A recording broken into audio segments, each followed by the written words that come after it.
I'd like to welcome all of you to our City Council workshop this Thursday, July the 21st, meeting here in City Council chambers. With that, I'll call this meeting to order, and we'll begin with our roll call. Madam Clerk.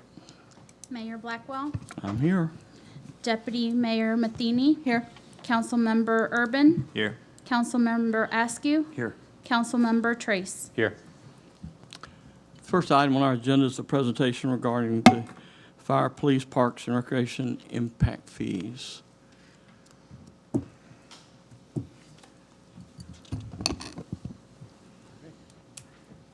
Good afternoon, Council, Mayor. It's nice to see you all again.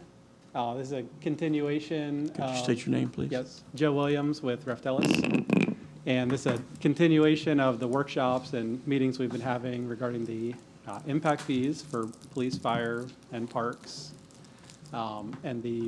This is part of the extraordinary circumstance hearings that you need to have to meet the new statute requirements, to adopt increases of the fees in full and increases above 50%. And that largely applies to the multifamily units, more so than the single family. So it allows you to set the fees as calculated to meet the significant demands of infrastructure investments that you're planning on making in association with serving growth and new development. So that we'll go through the presentation briefly. You've all seen it at least twice now, maybe one more time than that. Okay. And the objectives of the study were to update the police, fire, and parks impact fees, make sure we're setting the fees so that growth is paying their fair share of those investments you have to make. And we looked at the planned improvements along with the departments of what it would take to number of fire stations, police building space, things like that. And basics, these are one-time charges during the development process, and they are for capital investments. You're not funding new salaries. You're not replacing old buildings unless you're providing significant upgrade and expansion to make them larger, additional capacities.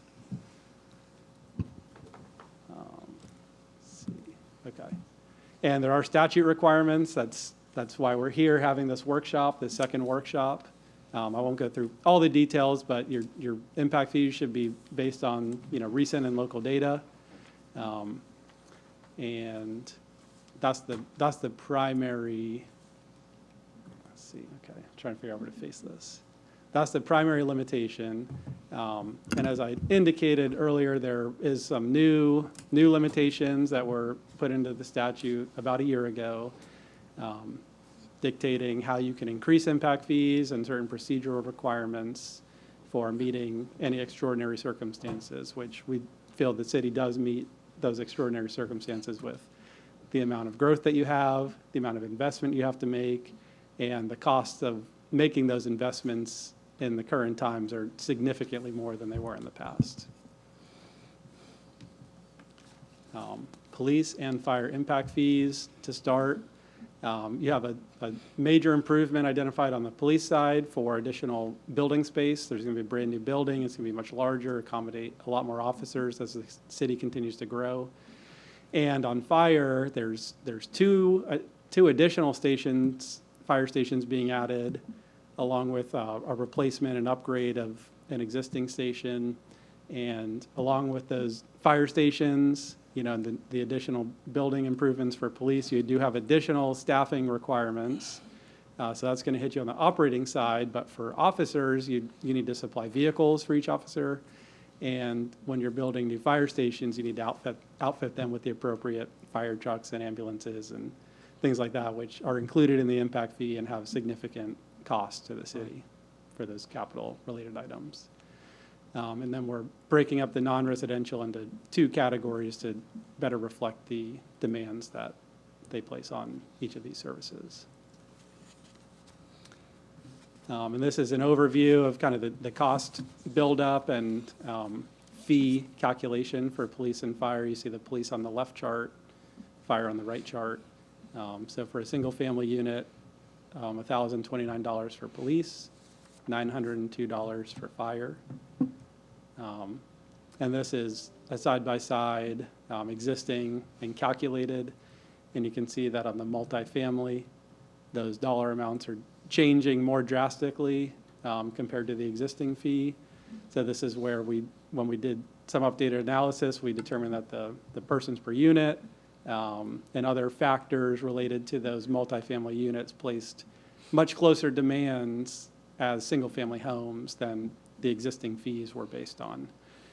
So you're changing from a 0.55 factor of a multifamily compared to a single family to a 0.9 factor multifamily compared to single family. So those fees are increasing more than 50%, and there is significant growth in multifamily units. So to accommodate, charging them their fair share and meeting the needs, we're doing this extraordinary circumstance so that you can capture that revenue as they build and develop. And on parks, again, with the explosive growth in the city, there's several large projects identified. Lakefront master plan projects being kind of the highlight, the biggest project on the list. So that's going to accommodate, significant demands from new development and just enhance the offerings at the park, along with these other improvements as well.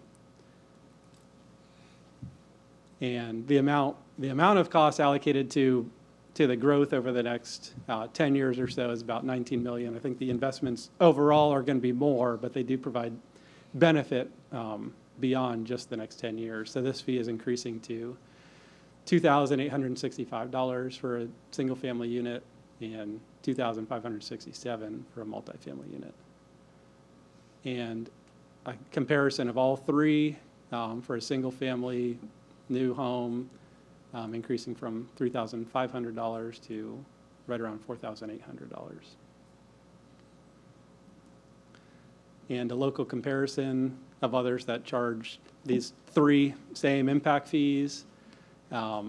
You're right there at the high end. You're one of the fastest growing cities around, and the investment that you have to make right now is tremendous, and that's what's driving these fee calculations.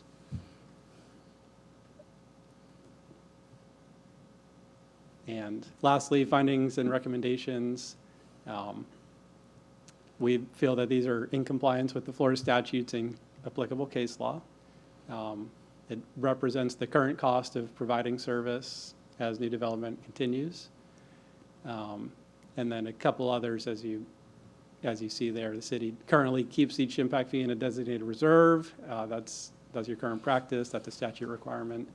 And with the amount of growth you have and how quickly costs are changing, we do recommend looking at these again in the next 3-4 years or so. There's kind of a 4-year timeline built into the statute, so we recommend kind of staying in that 4-year timeline. Things, as you see from the current calculations to the last impact fee study you had, changed a lot. So there's potential that could happen again over time. And that's our presentation. Well, thank you very much. Councilmember Matheny. Thank you. I know when you came and did your first presentation, we talked about like scheduling and timelines and things like that. So this being our second public hearing, what's the timeline to implement this? I think the only next steps are first and second reading, which can happen anytime, as soon as the ordinance is prepared and brought forward. And then there's a 90-day waiting period after that second reading. So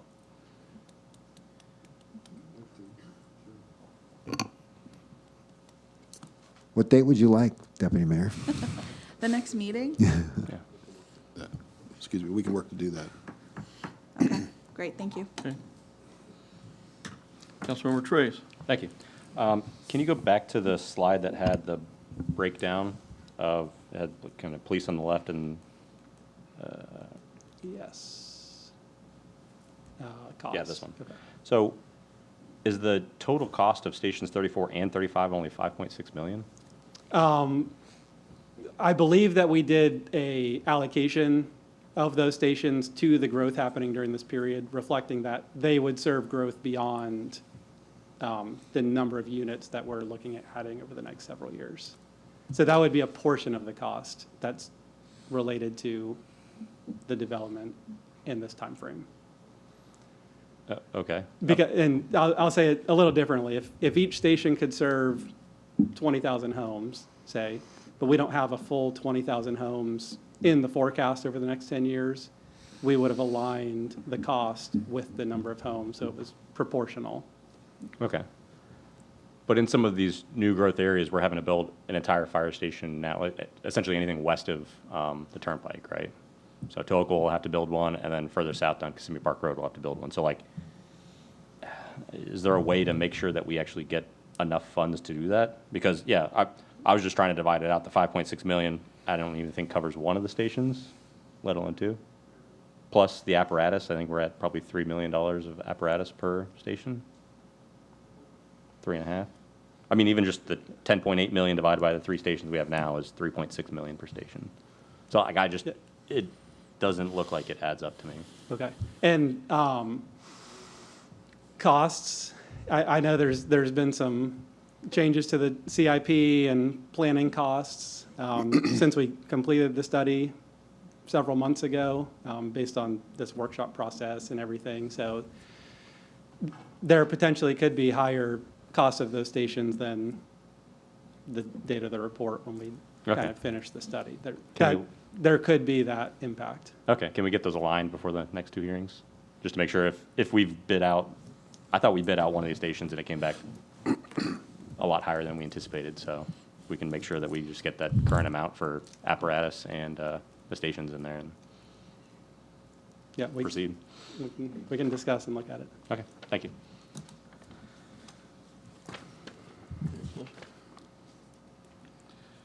Well, this has certainly been something that I believe we need to work on with all of the new growth that we are having and the commitment to try and get new growth to help pay for itself. I'm just concerned, I know this is a big increase, but I still think when we actually get there building these fire stations and safety buildings, even these numbers are going to be ultimately low with the way things are going now, but I think this is certainly a move in the right direction. Any other comment? Thank you for all your work. Thank you for putting this together, and look forward to this coming before the council then. All right, thank you for your time. All right? And Mr. Mayor, since because of the just to be, I want to be safe on this one, you probably should ask if there's any public comment since this is supposed to be a public workshop on this particular. Okay. We normally don't have comments, so I didn't entertain. Would anyone like to speak to the impact fee calculations in this report? Please step forward, state your name and address for the record, and you have 3 minutes. David Meisner, live at 3410 Polly's Loop North, St. Cloud, at Stevens Plantation. Just have one question. I noticed the industrial warehouse fee is decreasing. Are we trying to get away from that type of business activity within the city? Thank you. Can you speak to that?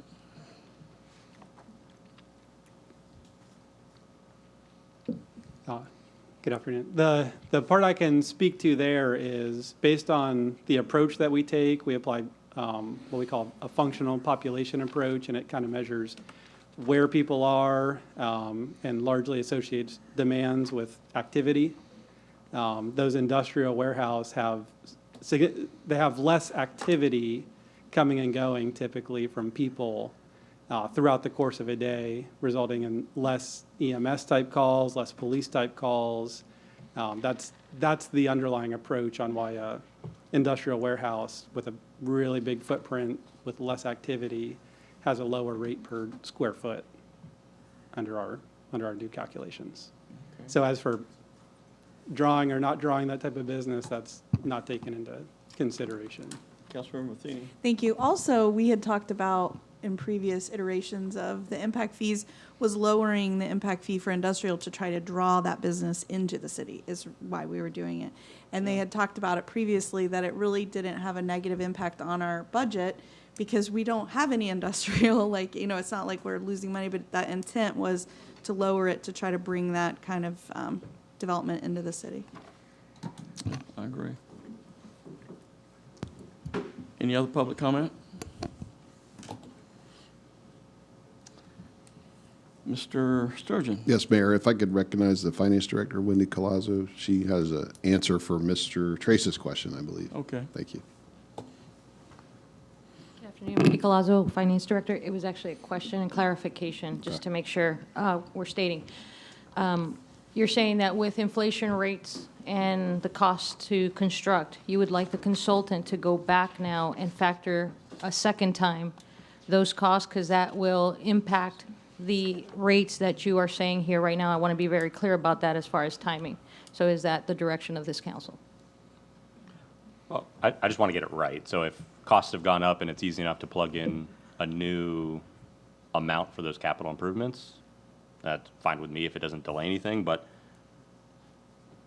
I don't know. We need 2 stations over the next 5 years probably, which is way more than the 5.6 we're accounting for in here. So it just doesn't like look right to me.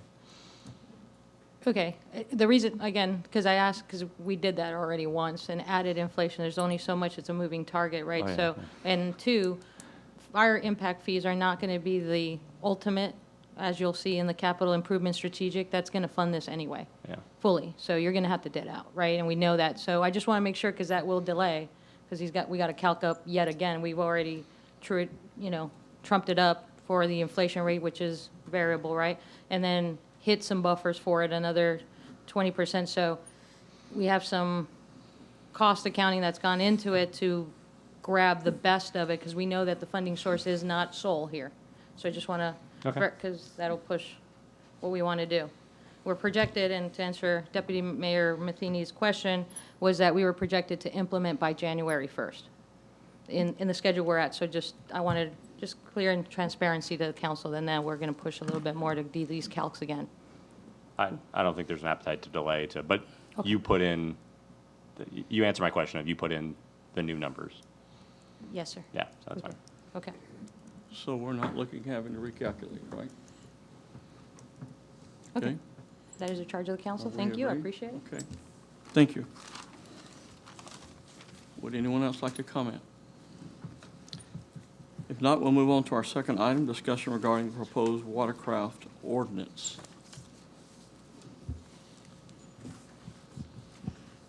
Ms. Holtkamp.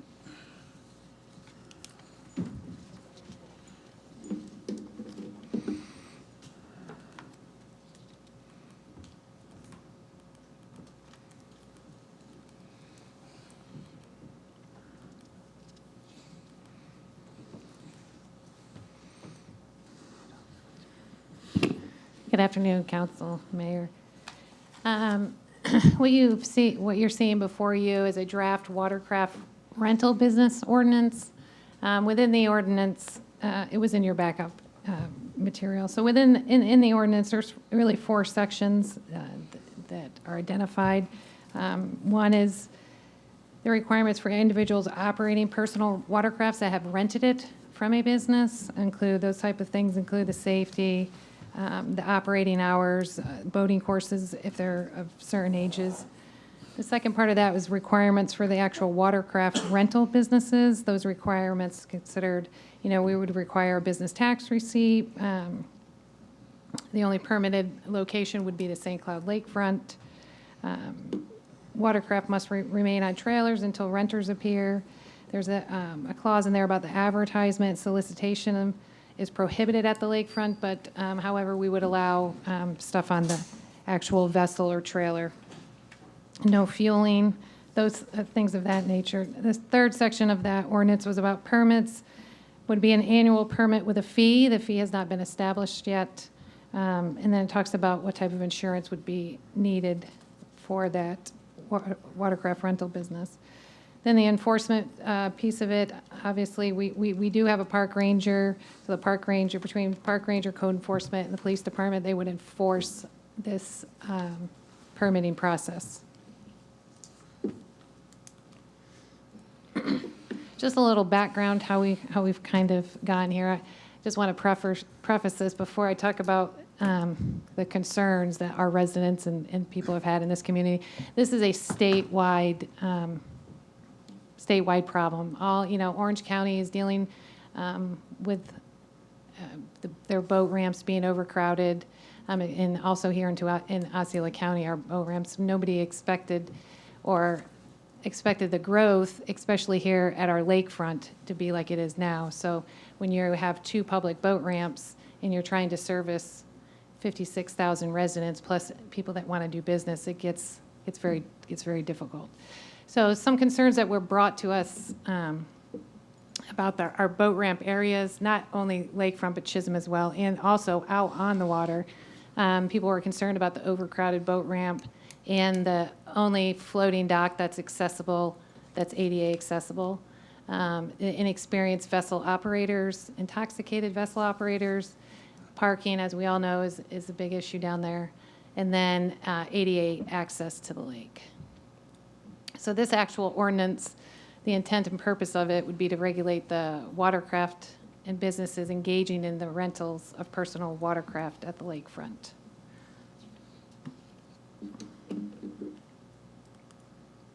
Some other research, so we've been researching this for a while. Orange County, their current process is they do a permitting process with a fee. They allowed commercial activity there, and they have numerous boat ramps, and it depends on what boat ramp, what they offer. So they offer boat tours, fishing tournaments, they'll do fishing guides and paddle sports. They prohibit powerboat and jet ski rental businesses at theirs. The city of St. Petersburg, they do an annual permit process with a fee as well. They have no restriction on the commercial vessel activity that they will accept. City of Cocoa Beach does a franchise agreement for the operation on the Banana River. They have a franchise agreement to do kayak and canoe tours, commercial boat excursion tours, and commercial fishing tours. Then the one we're probably the most familiar with here in Osceola County is that the county has a franchise agreement for the operation out of Parton Triangle Park, which those are airboat tours. So after the research that I've done for numerous all over the state, there's really three options. 4, if you want to prohibit it altogether, that's 4th option. But we can either do the permitting process and leave it with the lakefront boat ramp only. We can do a franchise agreement, which we would issue an RFP to select 1 or more vendors to provide specified services at the lakefront. We could do a combination of both permits and franchise agreements, or again, the 4th option is to prohibit all watercraft rental businesses. So I guess I didn't know if you had any chance to look over the draft ordinance. I do know, I did receive an email from a resident about their concerns with the draft ordinance. It was sent to everybody, and then I also provided everybody a copy, and I do believe that there's a few of them here in the audience. Councilmember Irvin, would you like to speak or ask a question? Yes, so I've had some really good, productive conversations with a couple of the business owners that run these operations in the lakefront, and they sent some notes that I forwarded to staff. I think staff has seen them as well, and I'm definitely in favor of doing probably a permit process that makes it simple on these businesses so that they can continue to conduct business, and some of the problems that you mentioned on the one of the first slides, issues with intoxicated boaters and inexperienced boaters and things like that. These type of businesses actually help with that kind of thing because they have such strict rules and regulations that they abide by. So I don't think that's these businesses are causing the issues. It's kind of individual boaters and jet skiers that are doing that. So I just wanted to make that comment. Thanks. Would anyone else on the council like to speak to that? Councilmember Askew? Probably the biggest complaint I got are from the jet skis, although it's probably not the vendor that's here. And the part that worries me about the permitting process is that anybody can get a permit. So you can have more than one business out there. Am I correct by that? Mm-hmm. A franchise agreement, at least you can, they would have all their ducks in a row. We would select, or we would figure, okay, there's going to be one jet skier or two jet skiers, and then we can ramp up or down from that and say, okay, we can probably handle more, or we can handle less, or it, as a business owner myself, it sort of protects the business that's putting all the money into it to put this out there. So I can imagine if some of these folks, they bought 10 jet skis, they went out there, and the next thing you know, somebody pulled another permit, and they got 20 jet skis, and now I got 40 jet skis, or somebody, that's some bad math there, but, so I don't know, that's the part the part I look at, and I'm sure there's gonna be people that are gonna do it without us knowing it, but I wanna, being a business owner, I definitely wanna be able to protect the businesses that are out there if we're gonna allow this, and not have, 50 permits out there, because how are you gonna pick and choose the 50 people that want a permit for jet skis or whatever? So, I mean, that's where I'm coming at. Councilmember Trace. Thank you. A couple questions first. So Osceola County, their franchise agreement for the airboats at Triangle, how many do they have? Like, how many operators? The one at Park Triangle is just the one operator. It's only one operator, one out of the whole RFP. Yeah. Interesting, okay. And then they have just like a limited number of tours they can do a day, a week, a month, or is it? Yeah, well, I mean, they have a concessionaire there too, and Mr. Tomac is here, he might be able to answer. I don't have the agreement with me. But yeah, I mean, he operates there as far as when I've been there 7 days a week, pretty much all day. Okay. And then the City of Kissimmee doesn't have anything at their lakefront? No, we weren't able to get in touch with them. They weren't responsive when we asked them if they had an ordinance or if they were having issues with their lakefront set up a little bit different than ours. But they didn't respond to me, and then Lori, who oversees the marina, they didn't respond to her either. So I'm assuming they don't have that issue. Okay. Yeah, because kind of to echo what Mr. Askew said, yeah, it's like franchise agreement kind of makes sense to me. I don't know if it's 1, 3, 5 businesses or whatever, or just almost figuring out what we as a city want to provide at the lakefront, right? And that's the vendors are providing that service of something that the city would have done otherwise, but hey, let's let a small local business provide those type of services. Yeah, the permit process would just be, yeah, it'll just be a free-for-all. And then I don't think it'll benefit anyone in the long run. Because once someone proves out that it's a viable business, other people will move in and try to steal that market share from them. But I'd kind of like to, are we going to open this up to public comment? Okay, kind of like to hear that. Thank you. Mr. Manzares. I just wanted to point out, part of the reason when this ordinance was drafted, to include the permitting option was the quickest and easiest and most efficient way to do enforcement. Truthfully, the way it is right now is somewhat of a free-for-all.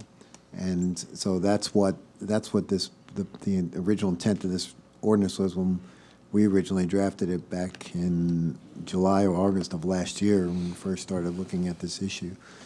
So the issue really from what we've seen around the state and what we've been involved with isn't the franchise operators who get the appropriate agreement and follow the rules and deal with it. The real problem from an enforcement perspective and the operation of these vessels perspective are those individuals that are able to rent wave runners or jet skis in all different formats without any sort of regulation at all, and then use the public boat ramp essentially for business without any sort of restrictions at all. And it's difficult to basically be able to enforce that already. But what the permit does is the permit essentially says if you're going to do this, you're going to get a permit and you're going to follow the rules. And if we catch you and you're not following the rules, we're going to get to pull your permit, and now you have an enforcement issue against those. And I'm not talking about the franchise agreement. I'm talking about the permit individuals to be able to do it. Other jurisdictions have used that permit and have had success with it. The market essentially generates how many of these folks are going to do that, especially if you set the permit fee. I think we were looking at, for the permit piece, $1,000. The permit fee at $1,000 with an ability to revoke it to stop someone from doing it. So there is some plan that it would be enforceable and would be able to address some of the problems. The other thing that proposed ordinance does, and Stephanie I think mentioned it briefly, it also regulates all personal watercraft vessels that are being launched and used on the lake. So it's not just those that are rented. And so privately owned ones, it still provides the code enforcement citation process as a way for the city staff, whether it be police or the code enforcement staff, or to basically issue citations for those folks that are violating, really acting inappropriately on the personal watercraft. Councilmember Matheny? Thank you. So I also had a nice conversation with Mr. Reinhardt. I don't know if he's in here. I've only talked to him on the phone. But I agree. I'm sure it's, well, I'm not sure, but I don't feel like it's probably his business that's generating all the complaints. But I also share the same concerns as Councilmember Askew and Trace, that when you read it and then it's like, well, we need a tent to be in the shade. And it's like, those are all reasonable requests, right? I can't be in the sun without catching on fire. I can't be out there. I need a tent. So, but then I'm like, well, then we're going to have 25 tents, because then, if we're allowing this, that's my concern, is kind of like not the one, but it's when you multiply it out, like kind of where we end up. The franchise agreement I like as well. I mean, I'd love to have somebody be able to, our lakefront is busy enough to be like, you can get an umbrella and you can get a chair and you can have a paddleboard and you can, have a vendor down there that's providing all those services. And I know our master plan contemplates jet skis and how they're going to operate. So definitely, as we move forward, like, let's keep in mind if we need to tweak the master plan to help accommodate any of these things moving forward. But that's just my concern. Like, I had some dealings with the franchise agreement on the county when complaints came in.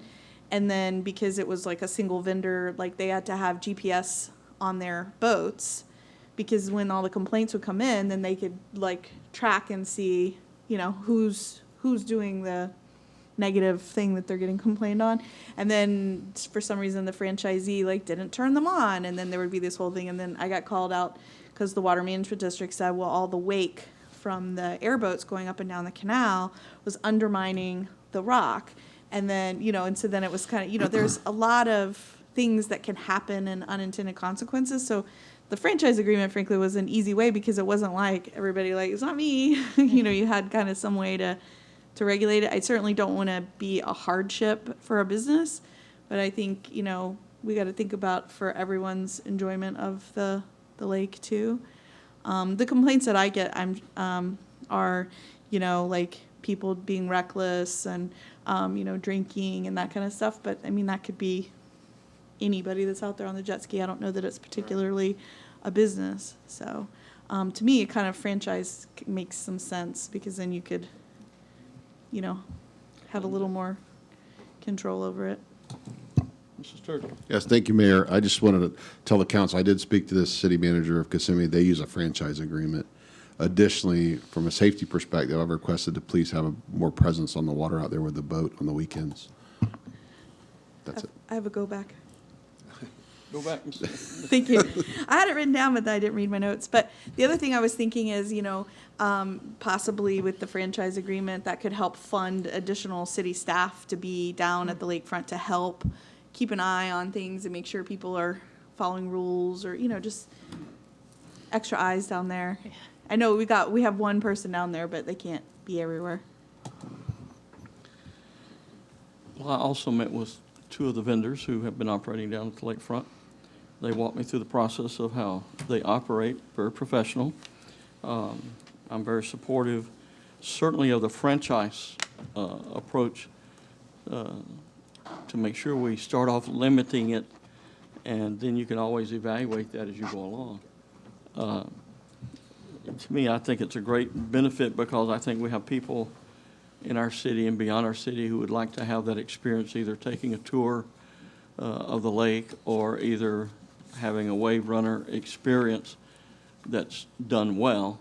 People who can't afford those toys could afford, to go down and spend a day and have some enjoyment. And I think that would benefit certainly our residents and people outside of our city who might like to come and discover what a wonderful city we have. So I would certainly favor moving forward with some kind of workable franchise agreement. That I'm sure there'll always be challenges that you'll have to hash out to make it as unforeseen things come up. Councilmember Askew. Thank you, Mayor. Now that Dan brought up a little bit of the permitting part of how it's a little bit quicker, can you explain the combination of permitting and franchise agreement? How would that run? I could see some would be a franchise and protection of the things, but when you brought up permitting and how code enforcement or the police can go after people that are doing the wrong thing. Sure. The going after people that are doing the wrong thing, that's going to apply to whoever is on a personal watercraft, regardless of whether they've rented it from a entity that has a franchise agreement or entity that has a permit, or whether they keep it in their garage and they drive it over here and put it in the lake.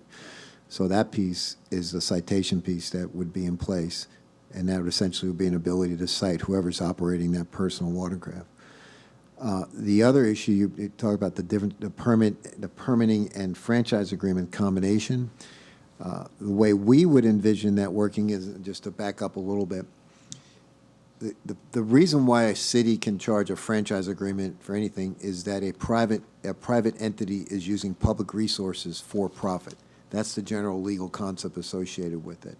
So as you recall, when we did most recently, I think we did the roll-off containers. There was franchise. We put in place an Orange to Rail franchise. So private company uses public facilities to make money. That's where the concept comes in. If you are going to go to franchise agreement, and the agreement, the proposed ordinance in front of you is not contemplating a franchise agreement. It's permit only on a per operator basis. If you're going to go to a franchise agreement, then you would enter into a separate franchise agreement, and that would have certain particular requirements and also responsibilities and also benefits for the franchise company, because essentially that's what they're paying for. So just the easiest way to explain this is, if you're going to do a franchise agreement, and to go to Deputy Mayor Matheny's comment, because maybe you want to have a presence at the lakefront where people can come up and they can pull in and say, wow, this is great, and then they can look over to the left and say, wow, I can rent a wave runner over there. They haven't made any prior plans to get to walk over and talk to somebody and be able to do that. I think that's pretty appropriate, and that's something you want to do. So with a franchise agreement, you would be able to give that operator essentially a spot at the lakefront to use the public property for its business purpose, for its for-profit. So you'd be able to say, okay, we're going to let you set up shop here, right? Now compare that to the ones where the permit would be directed to get. What we've seen from a permit operation is essentially, due to all kinds of technology issues and the way to communicate it, you can own a wave runner, you can post it online on websites, you can use Square or some other way to charge it on a phone, you can meet somebody at the lakefront, you can take what appears to be your personal watercraft, meet somebody at the lakefront, get $50 for them and say, okay, you can drive it around for 45 minutes or an hour, right? That is a rental, that is a for-profit transaction that is occurring on the city property, on the city public property, without the city having any idea it's happening with it, right? That's where part of the problem, that's where part of this issue arose. So essentially what you're doing is that what happens there is these individuals, and they're not being rogue, they're just set up to basically do it without any kind of restriction. They're not going to get captured by the franchise agreement because they're separate individual entities. It's very difficult to enforce because it's going to be difficult for the police or the people at the lakefront to figure out whether that's John Smith, over downtown, who just happened to drive his wave runner down today and is doing it, or whether that's John Smith renting it to somebody from Orlando who's just jumping on it and doing it. It's difficult to do that. So the idea of the permitting was to basically, because a lot of these individuals that do that, they're doing some sort of internet-based advertising, and we deal with this in code enforcement a lot. They'll go ahead and they're posting it. They're posting availability. They do it on Facebook. They do it on all. So you'd be able to track down the individuals that are doing this, and then you'd be able to go to them and say, no, you have to have a permit to do that, and your permit says that you have to pay the $1,000 and you have to meet all the requirements, and you cannot do your transaction on the public property because you do not, because it's public property. You can't use the public property to do that. So a combination of them would provide probably the best sort of belt and suspenders approach. It is a little bit more time, a little bit more staff involved and be able to do that and to be able to address it, but that would capture essentially all of the potential, or at least give you opportunity to capture all of them. It also, if you're going to do a franchise agreement, it also would help you regulate those entities that are trying to compete with the companies that you gave the franchise agreement in some way, and to be able to do that. So we, as I said earlier, the permitting application process had a $1,000 fee. I would think that if you're going to do the combination and you're going to say, okay, we're going to give somebody a franchise agreement and they're going to pay the city a certain amount of months or a certain amount of money based on their sales, based on their operations, however you want to do it, then you probably would want to say, no, the fee, if you're going to have a permit and not a franchise agreement, you're not going to have a location at the lakefront, but you're going to be using our boat ramp to make money, you'd probably want that to be higher than $1,000 because you've now committed to a franchise company, and you don't want to encourage the competition in that sense. So I know it's long and involved, but that's what we were trying to get at, and that's really the difference on how the combinations would work. Again, the ordinance in front of you, and I've been given a copy of, I think, the same comments that Councilmember Urban was pointing out. But the ordinance that's in front of you is not designed for a franchise agreement. If you're going to do a franchise agreement, some of the things that have come up in the comments that I've seen, those are probably things that you'd want to include in the franchise agreement to allow them to do. Because you're committing to them to say, okay, you can have my spot, you can put your tent up, you can do all that kind of stuff. Here's the hours you're going to operate. Like we've done with some other things here in the city when it comes to concession stands. If you're going to commit to a franchise agreement, then you also are going to make whoever that franchisee is, you're going to make them commit to a certain operating hours, certain times they're out there. You're not going to want them to be out there when they only want to be out there. You're going to want them to be out there because in theory they're providing somewhat of a service to the community. So you're going to want to include those kind of things in a franchise agreement, in addition to the standard things like insurance and what's going to happen if they violate the rules and whether they're following all the state statutes and requirements and those things. Councilmember Askew. Yeah, this is great conversation. I could see this going even farther than this when the lake gets done. I would love to see the jet skis or whoever's or the boats get to a point where you need gas. It says that they're not going to how do you gas these things? I mean, I could see a public-private partnership where we say, hey, we'll help you, or we'll give you the spot that you could build a small building and you can generate and have gas there, and you can take care of your jet skis, and EPA likes it because somebody's taking care of it. I mean, I could see this a lot bigger than what we're talking about here. So that's really where I would like to go. It looks a lot more professional, a bunch of pop tents up, and we know that person's going to be there. Just like when I go to St. Pete, I know exactly those people are going to be there, and they're going to, if I want to rent one of those things, they're right there. So, I mean, that's sort of what I'm looking for down the road. Maybe even that gas gets turned into boats and turns into whatever else shows up. So, I don't know. Just throwing it out there. I have a question. It seems like, this process revolves around using the lakefront ramp, Yeah. not Chisholm Park. Is that correct? Yeah, that is correct. This is only for the lakefront. Then what do you do when we have a special event and that ramp is shut down, and that is an ideal time for the vendor to have a full day of renting out their equipment, but then they're totally shut down because you've got an event down there? Is there any thought, any openness to, well, they could switch over to Chisholm Park, and why is that not good, not good? I'm going to have Mark Harper come up here and explain that part. And Mayor, as Mark's coming up, that historically has been something that the city has done with the marina when there have been special events, and part of the agreement that the city has with anybody that rents a slip at the marina is that the city can, for certain events, can say, okay, you're not going to have access because of what's going on for some special event.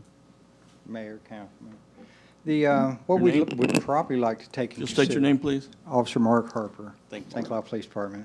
What we probably would like to take into consideration, or y'all give some thought to, is when you bring the events to Chisholm Park, you have a canal where your boat ramp's at, and it's unlawful per Florida statute to tether or moor in that canal. Then you have a beach area that restrict people from swimming or having any type of motorboat in. So the problem we have there is you got jet skis out now into, if the lake's up, it could be up to your waist or even deeper. And how do you get people on and off of the jet skis? So I don't have an answer for that other than it doesn't fit per state statute for what we're trying to do. Another concern with the permitting, what we've seen here is when you have a mass, because they're doing it now, they bring them in 4, 6 strong. They get on the lake, they rent them out, and then a bad storm comes up and they storm the boat ramp. Then you got inexperienced people not knowing how to get their jet skis out. So I believe if you go the permitting process, you're going to overwhelm yourself because that's what's causing the problems now, people coming in. So in my opinion, a franchise is a good way to look at if we can make that happen, but it's up to y'all. I'm also just, one thing I think we haven't considered is that we don't own the whole lake. That's right. And you got a whole half of that lake that there's another place where people can go on the other side at the fish camp there. That's right. They And just have have to get access to in. the lake, and you got residents all around the lake Yes, sir. that could access it anytime, or we're gonna require them to have a permit also. I don't think we can. No, I'm They gotta thinking use our ramp, right? they can use a ramp, but I'm thinking about the permitting process for the rental companies, not just permit every jet ski coming in. The way I was understanding when y'all was talking, that you would allow permits for $1,000, and I could start a business tomorrow as long as I have the permit and the proper insurance, get me 4 jet skis and go at it. That's the way I was understanding y'all were speaking. I certainly think that my understanding is that they would certainly have to meet all these requirements, Yes, sir. insurance, et cetera, et cetera. Right, right. And then with the GPSs on their units, et cetera. right, and rental companies, if you do that, they could mark the unit with the rental company, and so police will be able to identify them. I have another question while I'm talking. Yes, sir. What is the law or the rationale? Is there some law why you can only have one wave runner if you have a boat slip that you've rented? Well, that would be a question for Parks and Rec, Stephanie, I believe. I don't know why that is. I think Mayor. that's consistent with the permitting for the marina from the DEP. Is it, I mean, that's the That's- rule, but that's- there's but no that's law the that says permit. it. Yeah, the permit, when the marina was permitted, the DEP permit specifically states 1 vessel per slip. Is that So our you can- rule, or is that some kind of state rule, or, No, that comes from the state. okay, Yeah, that's not our rule. all right, that helps. Councilmember Matheny? Well, I was going to ask Mr. Harper something, but you could probably answer it. There are only 2 public boat ramps on Eastlake, right? Yeah, we were Oh, there's just, 3? talking about, I thought the fish camp was closed, but if it's still open, then Okay. it would be Yeah, I don't know if it's a public ramp, though. Right, like It's a as far as private. public boat ramps, I thought there was just the 2, Chisholm and the Yeah, lakefront. yeah. So you mentioned about the DEP put into, when we permitted the marina, it says 1 vessel per slip. Is that a condition we put that's in the permit, or that was required by the permitting agency? I guess I wasn't clear on that. Yeah, I think that was required by them. I wasn't here when that original permit, I can contact DEP and ask if that was a request Right. made by the city. But the good news is we have a master plan. Yeah. And they are Right. contemplating jet skis in the master plan. So these are all items that Yeah. can be added and tweaked. I guess I'm in favor of the franchise agreement because I just feel like the permit is kind of a slippery slope. I understand what Mr. Manzares is saying is, there could be other people there operating businesses. I just don't know that we have like the code enforcement or people to, it's good to say we're going to notice it. And I mean, we need more code enforcement, I guess, to Well- to sit down there. But I think the regulation is going to be an issue. I like the franchise agreement. And I think if we had a franchise agreement with a business down there, they would help regulate all these things, because they would be down there eyes and ears every day and like, hey, something seems odd with that. Yeah, that's absolutely true, because our lakefront concession person I mean, she calls us all the time and tells us about what's going on and who's doing this and this, you know. Yeah, they're just eyes and ears down there. And then I guess my final question would just be, while we figure out what we're doing, what happens to the businesses that are operating down there? Are they allowed to continue to operate, or is there some kind of interim step? Like, what are? Mr. Manzares? Well, right now, there isn't any regulations that prohibit the businesses from essentially generally operating it. There are some issues with some of the areas over there that are restricted in terms of where they can be used. There's a portion of, as I understand it, of some of the dock area that it's only for temporary mooring and things like that the city can enforce right now. But as I said earlier, right now you don't have any really restrictions that address this issue. The only other particular restriction you could have is with regard to, I think, any vendor setting up shop on the lakefront and operating their business, and that would be impermissible to be able to do it. So if someone wanted to set up a pop-up tent and have a temporary desk or table there and just sit there with a sign, that's the improper use of public property at this point. So that would be probably the only restriction that I think is currently on the books that could be related to this operation. So what kind of a timeline is it to, I mean, if everybody decides on a method to get it in place? Well, franchise agreement would require, we'd have to pass an ordinance.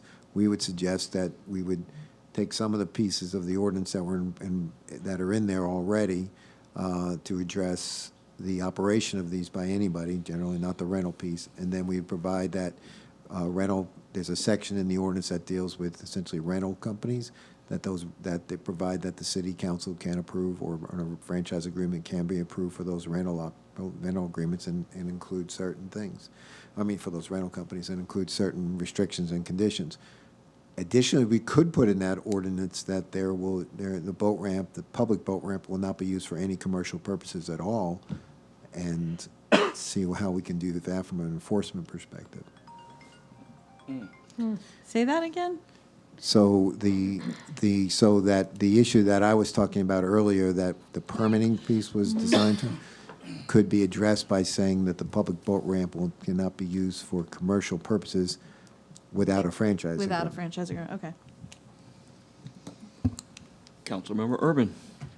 Thank you. If we did a franchise agreement, would it be able to favor local, already established businesses? Like if Joe Smith from Key West comes in and wants Well, to... that's the other piece of it. Then you have the procurement issue. There's a franchise agreement, and then you have the procurement issue related to the franchise agreement, and then we would have to go through a procurement process, and the council would have to make a decision about, number one, how many franchise agreements does it want to have, and number two, if it's appropriate based on staff's recommendations, I guess, and then two, who the ultimate provider of the franchise is. There probably is within the city's local preference ordinance and ability to do that for a local company. We'd have to. That would be the second stage of the process. May I speak to this, Mayor, real Yes. quick? So the concession stand was just out to bid, and we received, and it's wide open. You can sell anything, you can rent boats, tell us what you want to do out of that concession stand. We received 2 bids, and neither one of them wanted to rent any type of vessel. And we put an RFP out before, probably 5 years ago, for boat rentals, and we did it twice and received 0. So I don't think we'll get an overwhelming response to people wanting to rent boats here for a franchise agreement. Mr. Manzares, you have anything else? Oh, no, I didn't. Sorry, my phone's going crazy. Stephanie, you have anything else at this point? No, that's it. I'll allow public comment. Would anyone like to speak? You got 3 minutes. Good afternoon, Don't shoot Council, yourself in the Mayor. foot. My name's Brian Reinhardt. I own one of these businesses down here, recreational water sports, jet ski and boat rentals.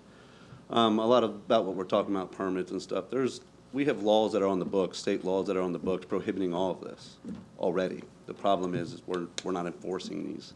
So the people that are going out here renting, hey, I'm going to rent my jet ski today, or you decide you want to rent your jet ski, it's illegal. I found this out when we first started business, as we were growing, learning how to do this business. We got a knock on the door. FWC comes, goes, hey, you need this, this, this, and this, or we're taking your stuff. So when we found that out, we got all our ducks in a row and our stuff in line to learn that, or to be able to operate. And it's not a cheap process at all. It's a lot of investment to get there. Just the insurance alone is astronomically high, and we had to, it's an upfront check you have to pay for that insurance. Just to find the insurance was a process in the first place. There's only, as far as businesses that are operating down there on a regular basis, there's only 3 businesses. That's mine. You have Toho Riverboat Adventures, and Cito that are down there. Cito provides a service. Someone boats breaks down out there, they go pick it up. Toho with Captain Stitch, he takes people on sunset cruises, private tours and stuff. We provide excellent services down here for residents and non-residents. Not a lot of people can afford jet skis. And we make it to where someone can go out there for an hour, rent a jet ski, and get that experience, and while doing it safely. We put 4 buoys out on the water in a big square, along with GPS tracking monitor systems. We're able to turn them off. We can control their speed, and we always have an employee on the water with them. So if someone were to flip over or fall off a jet ski, they're there to help. But the biggest problem we see on an everyday basis is the lack of enforcement that's out there. And I know Demetrius, he goes down there as much as he can, the park ranger. He does what he can. But you get people that are flying in and out, coming from other cities, just coming down to our lake, and just they're not obeying any of the rules or the laws of our waterways. It's not strictly enforced as it should be. And I think that's one of the residents' problems is they see all these people coming and they're just lawless. They don't have any respect for our waterways. So with us, that's one thing I can guarantee you. All of our people have done the boater safety course. If they're born after 1988, they're monitored the whole time they're out there. There's always someone on the water with them, and there's only a limit they can go to, and they can't go past 5 miles per hour when they come into the channel because I control that. So when they come out of there, it limits them to idle speed technically. We thank you guys for actually talking through this and giving us time to talk to you guys. We love to continue our business. We love what we do for our community, whether it's sponsoring a lot of our local football teams, baseball teams, schools. We dare to care. We try to give back to our community as much as we can. And thank you. Thank you. Councilmember Trace. Thank you. So all of the operational and safety measures you just mentioned are all the stuff that I just want to make sure that we have in writing to where whoever's operating out there, whether we decide the franchise or the permit process, knows to do and does. And then having marking on the jet ski, so if someone does get out, they know who to call. If it's, they just go way out the other way. I know you guys are controlling it, but like if for some reason you just have your operator that day is just not paying attention or whatever, or someone steals one, we just know, right? So that's just putting all those, just codifying all of those requirements is just kind of what I think we should do. Yes, sir, I agree. Yeah. So I think a lot of those things, those attributes you guys are putting, I think would be good to put into this ordinance. I agree, yes, sir. And one more thing, all of our stuff right now is done online. We can't accept any money, we don't accept any money at the lakefront. I'd love to, but because of the ordinance and stuff in place, we don't. You have to go online, book, and do everything online prior. The only thing you do when you get to us is sign a liability waiver, which we already have the city insured as an additionally insured on our general liability policy. Okay. And then what do you guys, you said boats and jet skis, but like how many jet skis do you guys operate and how many boats? Right now, we have 6 jet skis, and we have a bass boat, and we're wanting to expand, but again, we're kind of on pause right now until we get this figured out, because we want to get into paddle boards, kayaks, stuff like that we can rent out to people who are on the beach.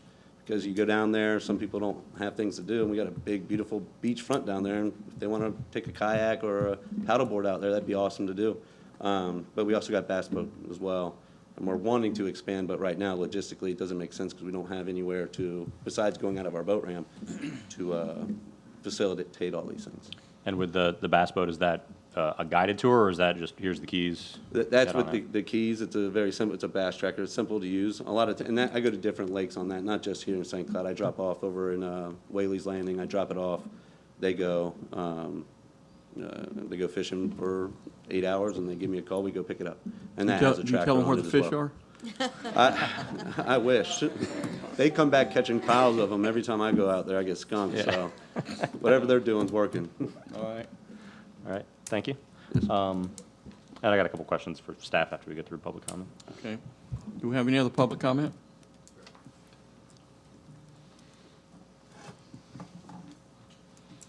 How's it going, everybody? My name is Marcus Gonzalez. I'm one of the other business owners with Recreational Water Sports. So just to kind of piggyback what Brian was saying, so in order to actually have a jet ski rental business, you need at least 4 jet skis in the insurance policy.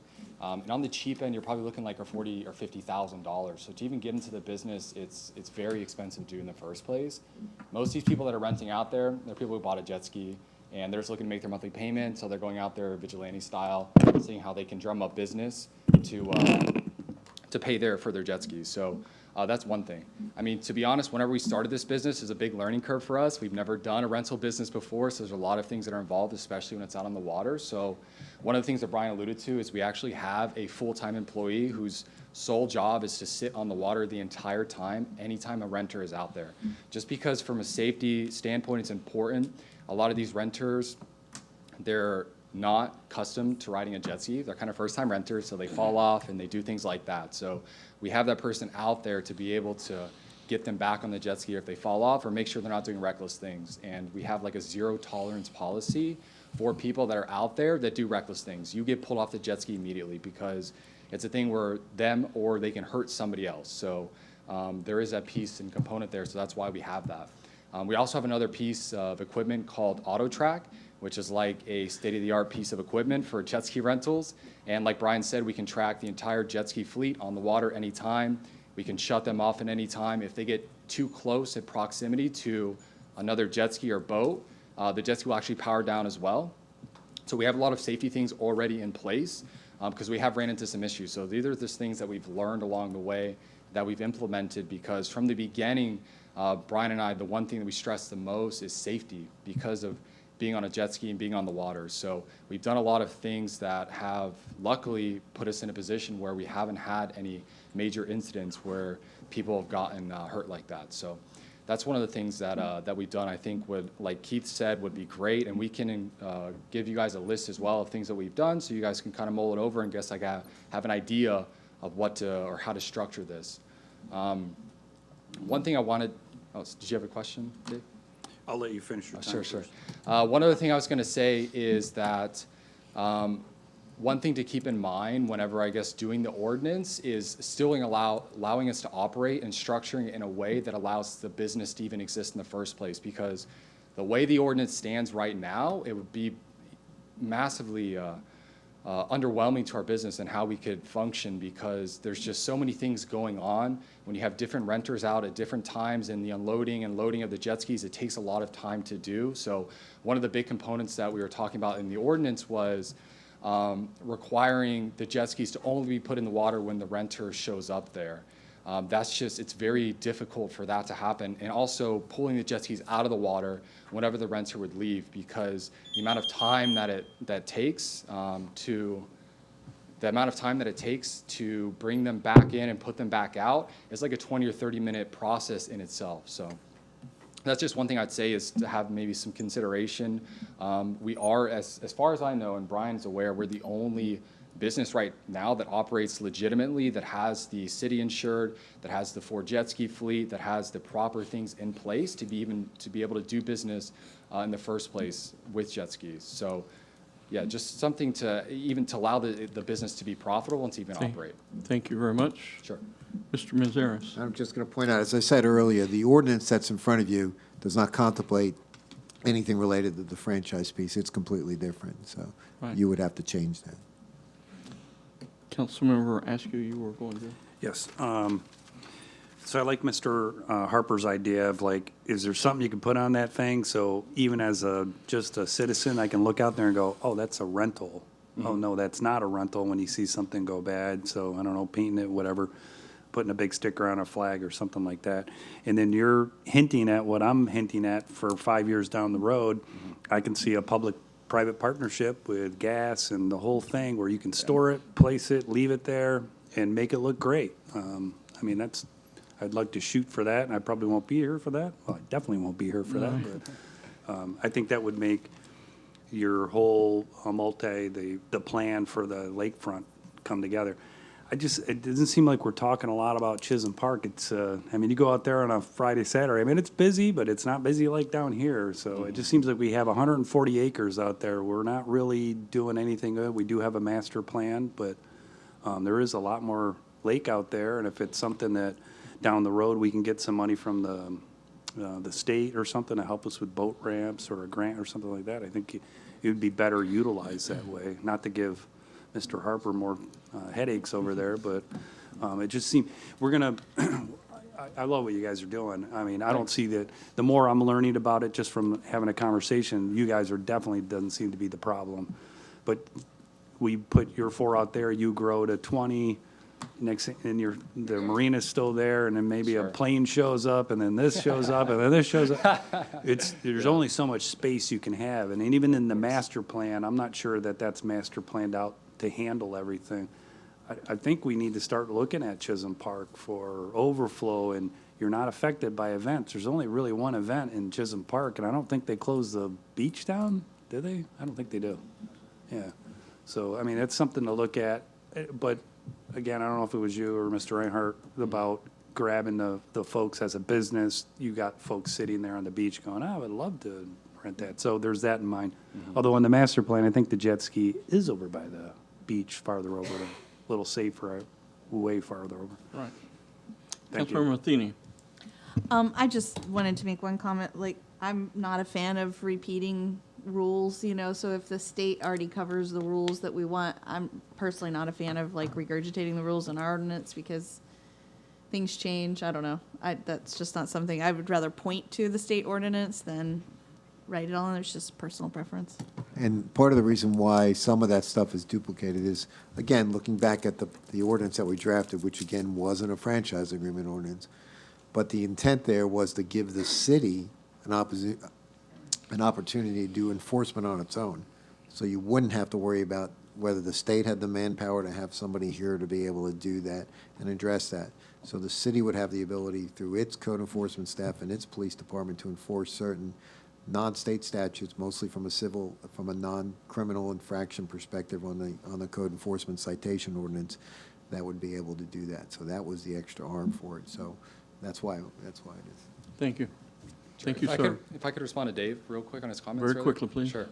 So we do have RWS jet ski and numbers on our jet skis currently, so you can identify us from the rest of the pack. And I mean, and rightfully so.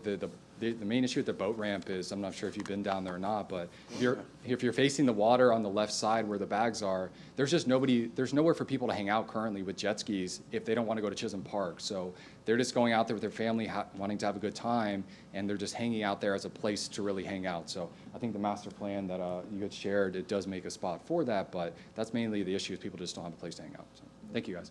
Thank you. Captain?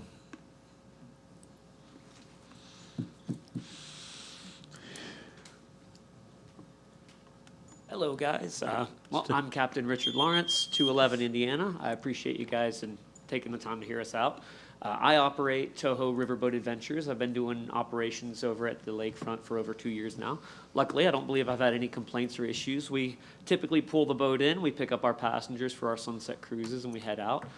The community, the seniors, and everybody love it. We're hoping to expand. One thing I've asked with the master plan would be to have bigger boat slips for bigger boats in the future. We are working on a bigger vessel right now for dinner cruises and stuff of that nature.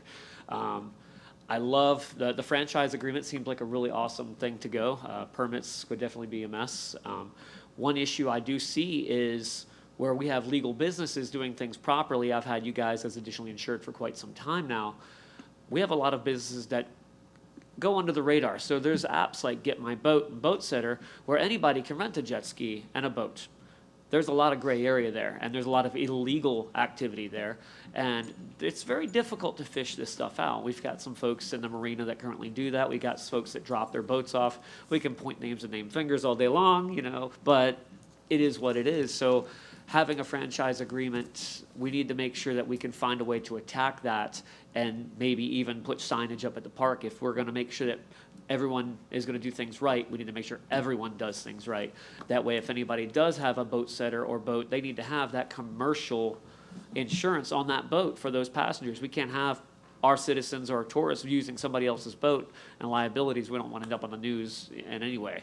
So I just wanted to make sure we brought that to attention, put signage up there that states that those apps are not welcomed here to our lake, that needs to be set aside. We're here for legit commercial business or recreation only, and cut out any gray spots. Thank you. Thank you, guys. Is there anyone else has something new to add? How y'all doing?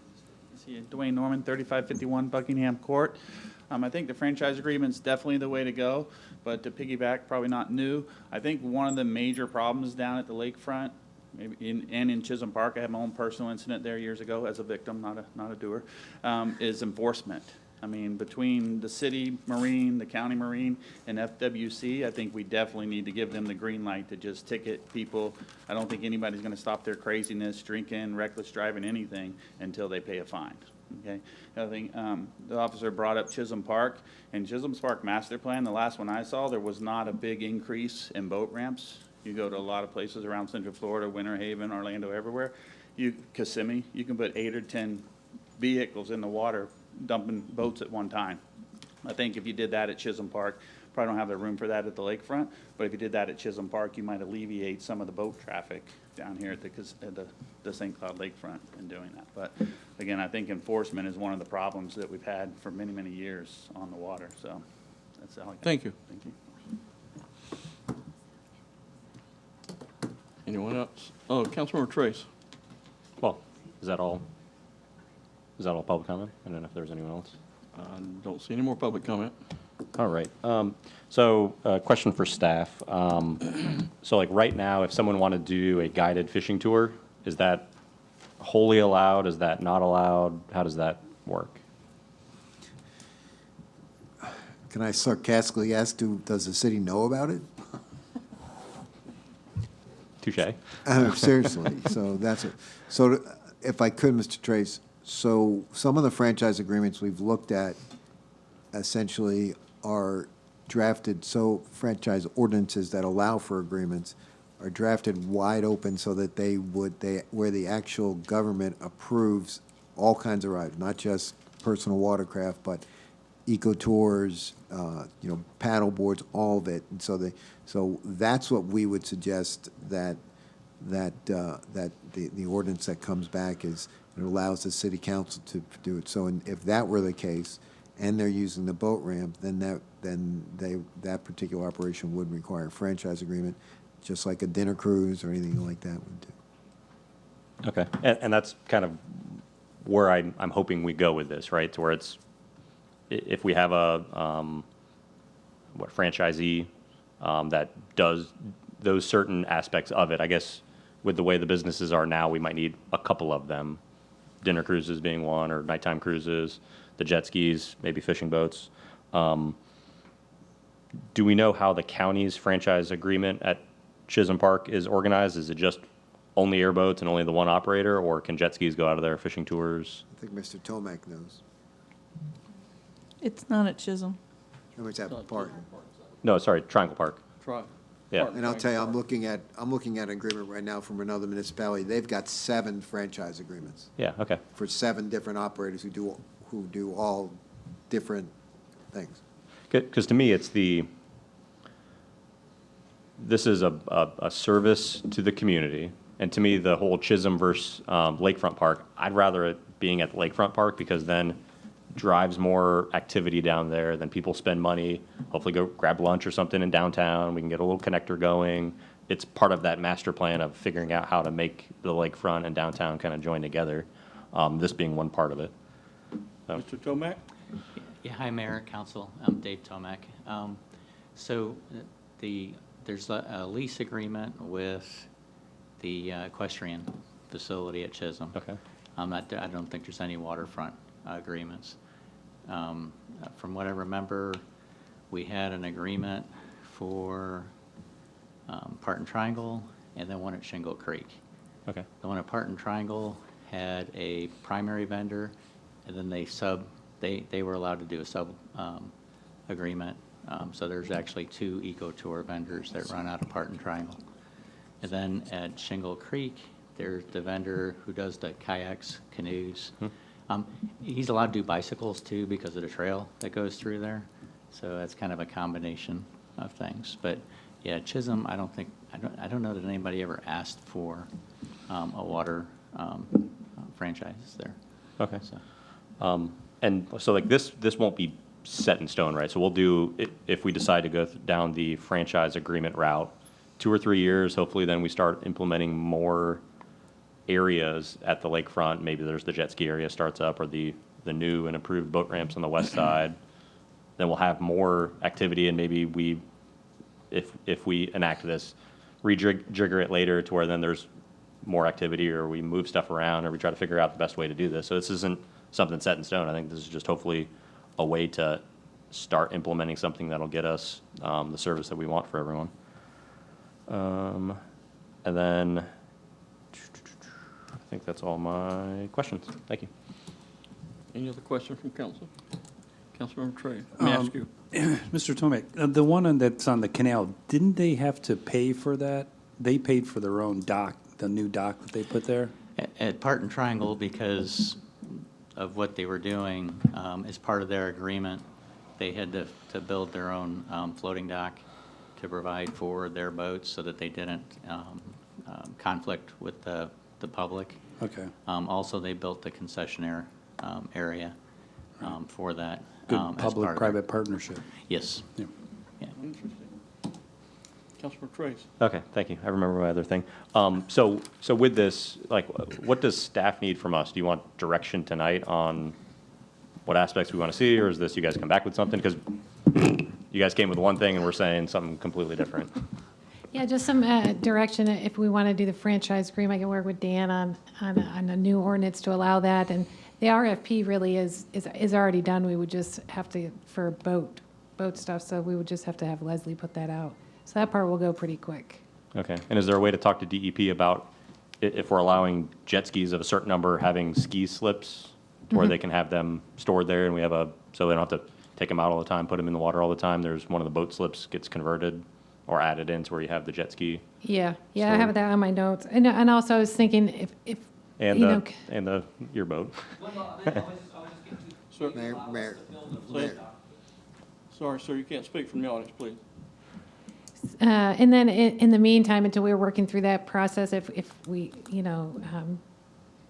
the west side of the beach area where the jet ski area was going to be, I'm sorry, the east side of the beach, where the jet ski area was going to be, they could always, it's an option to have them stage their jet skis over there, and then when somebody is renting them, then they drive them over to use the float, have them get on at the floating dock. Yeah. So, I mean, we have some options.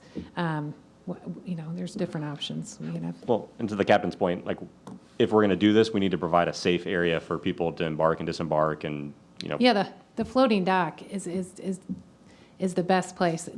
The problem we see with that floating dock, it gets very busy, and it's the only ADA access to the lake. So that when we say temporary, the code already says temporary mooring, but what does temporary mean? So we have to come up with, that needs to be cleaned up and say, the floating dock, temporary mooring is no more than 20 minutes, but then the seawall, if you want to go to Krabby Bill's to eat, maybe the seawall part, we say 2 hours.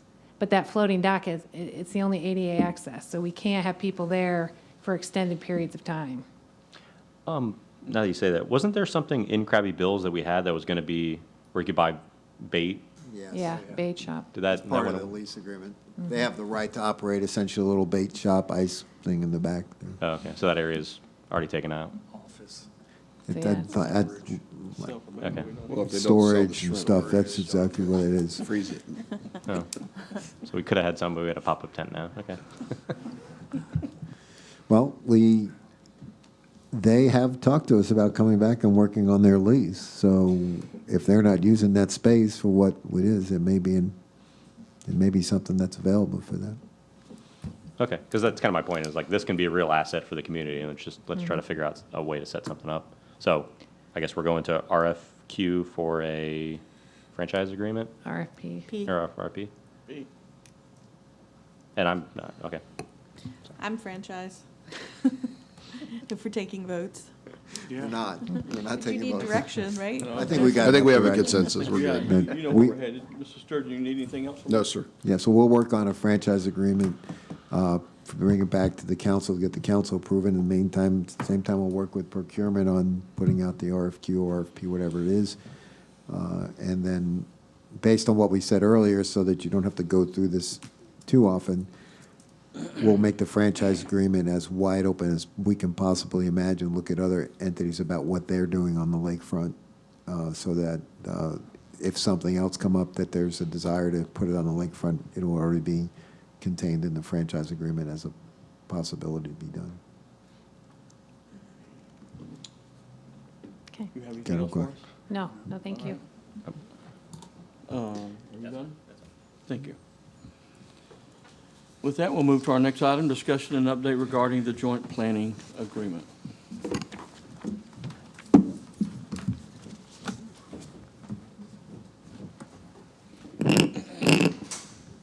So, hey, Mayor, Council, Won't you wait just a minute while they, I was going to say, you want me to wait for everybody to leave, and then I can do it? You got it?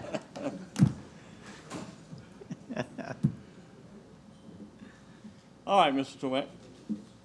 All right, well, today, at the workshop, we're going to talk a little bit about the JPA, Joint Planning Area, that was established through an agreement with the county back in 2014. You can see from the graphic, I've been told it looks a little bit like the Statue of Liberty, so good deal. Had no intent to do that. It more matches the franchise area for the utilities. The agreement back in 2014 really provided for the city and county to work together to provide for a coordinated service delivery in the JPA. Recognizing there was a lot of annexation going on, the two jurisdictions wanted to make sure that the customers, developers, investors, there was a seamless planning approach for that. I've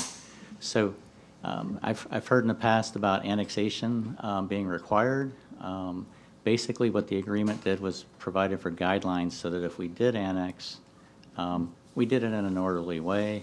It didn't require the city to annex anything, except for there was a preference to get rid of what we called enclaves, which is where there's an area totally surrounded by the city but hasn't been annexed yet. To that point, Veronica and her team over the last 8 years had done a phenomenal job with enclaves. Back in 2014, when we signed the agreement, there were close to 900 acres, almost 800 parcels that were considered enclaves, and now we're down to about 65 acres and only 31 parcels. So we're like 93% of the way there getting rid of those original enclaves. So staff's done an incredible job doing that. The other thing that wanted to point out to you is that the city boundaries have increased. We represent close to 25% of that JPA total area. So the current limits are a little over 14,000, close to 15,000 acres out of the 60,000 acres. Gives you kind of an idea of where we've been headed.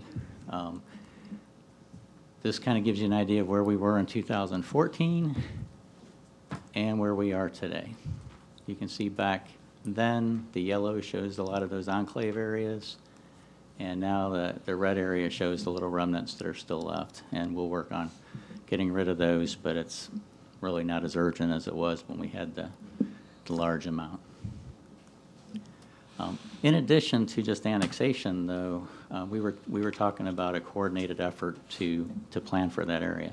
So since 2014, the city and county have amended their intergovernmental coordination elements, future land use elements, And we've established some special elements in the comprehensive plan for the mixed-use districts so that we've got similar policies and standards in there. In addition, in our land development code, we've incorporated the mixed-use district standards from the county as well as the Narcousie overlay. So we've been trying to coordinate that planning effort and trying to make it seamless for folks that are thinking of developing and they're transitioning into the city. It's seamless. It's not one of those things where they come to the city for, a different, what they think they can compete between the city and the county. So we're kind of on the same page. Services-wise, the city recently signed the agreement for the Parks and Recreation. To get there, Stephanie and her team had to coordinate master plans with the county. We've updated our impact fees, created an interlocal agreement whereby the county collects the impact fees for the unincorporated parts of the JPA and then sends the money to the city about every 3 months. And basically, that way we can actually support the JPA with the park system. And we've got enough money to do things like buy that Hastings property that we recently did. And there are a bunch of other things that we're doing to add some active ball fields, another community center or two or whatever to meet those service levels. So that's been a real success. The areas that we're looking at doing in the near future would be for transportation services, to come up with an agreement with the county on how we do transportation. Could be similar thing with the funding source, maybe doing a joint effort there. Roadway maintenance, the turnover of some of the roadways for maintenance, and then fire services. Staffs meet periodically with the county staff to kind of go over these things to make sure that we're talking to each other the whole time, which is a big part of the effort, is to facilitate communication. So that's my short part of it. What we have next for you is the city was fortunate to have contracted with Metro Forecasting, and we have with us today David Farmer from Metro Forecasting. When I say we're fortunate, not a lot of folks specialize in population forecasting, land use allocation, the whole data part of what we do in our decision-making for policy. Metro Forecasting is one of those. They're renowned across the state, actually nationally, for their efforts at doing integrated modeling for forecasting. David himself is a trainer for Urban Land Institute. He actually received an award from APA for his law enforcement master plan down in Collier County. He's an elected official of the year in 2020 from the Florida APA.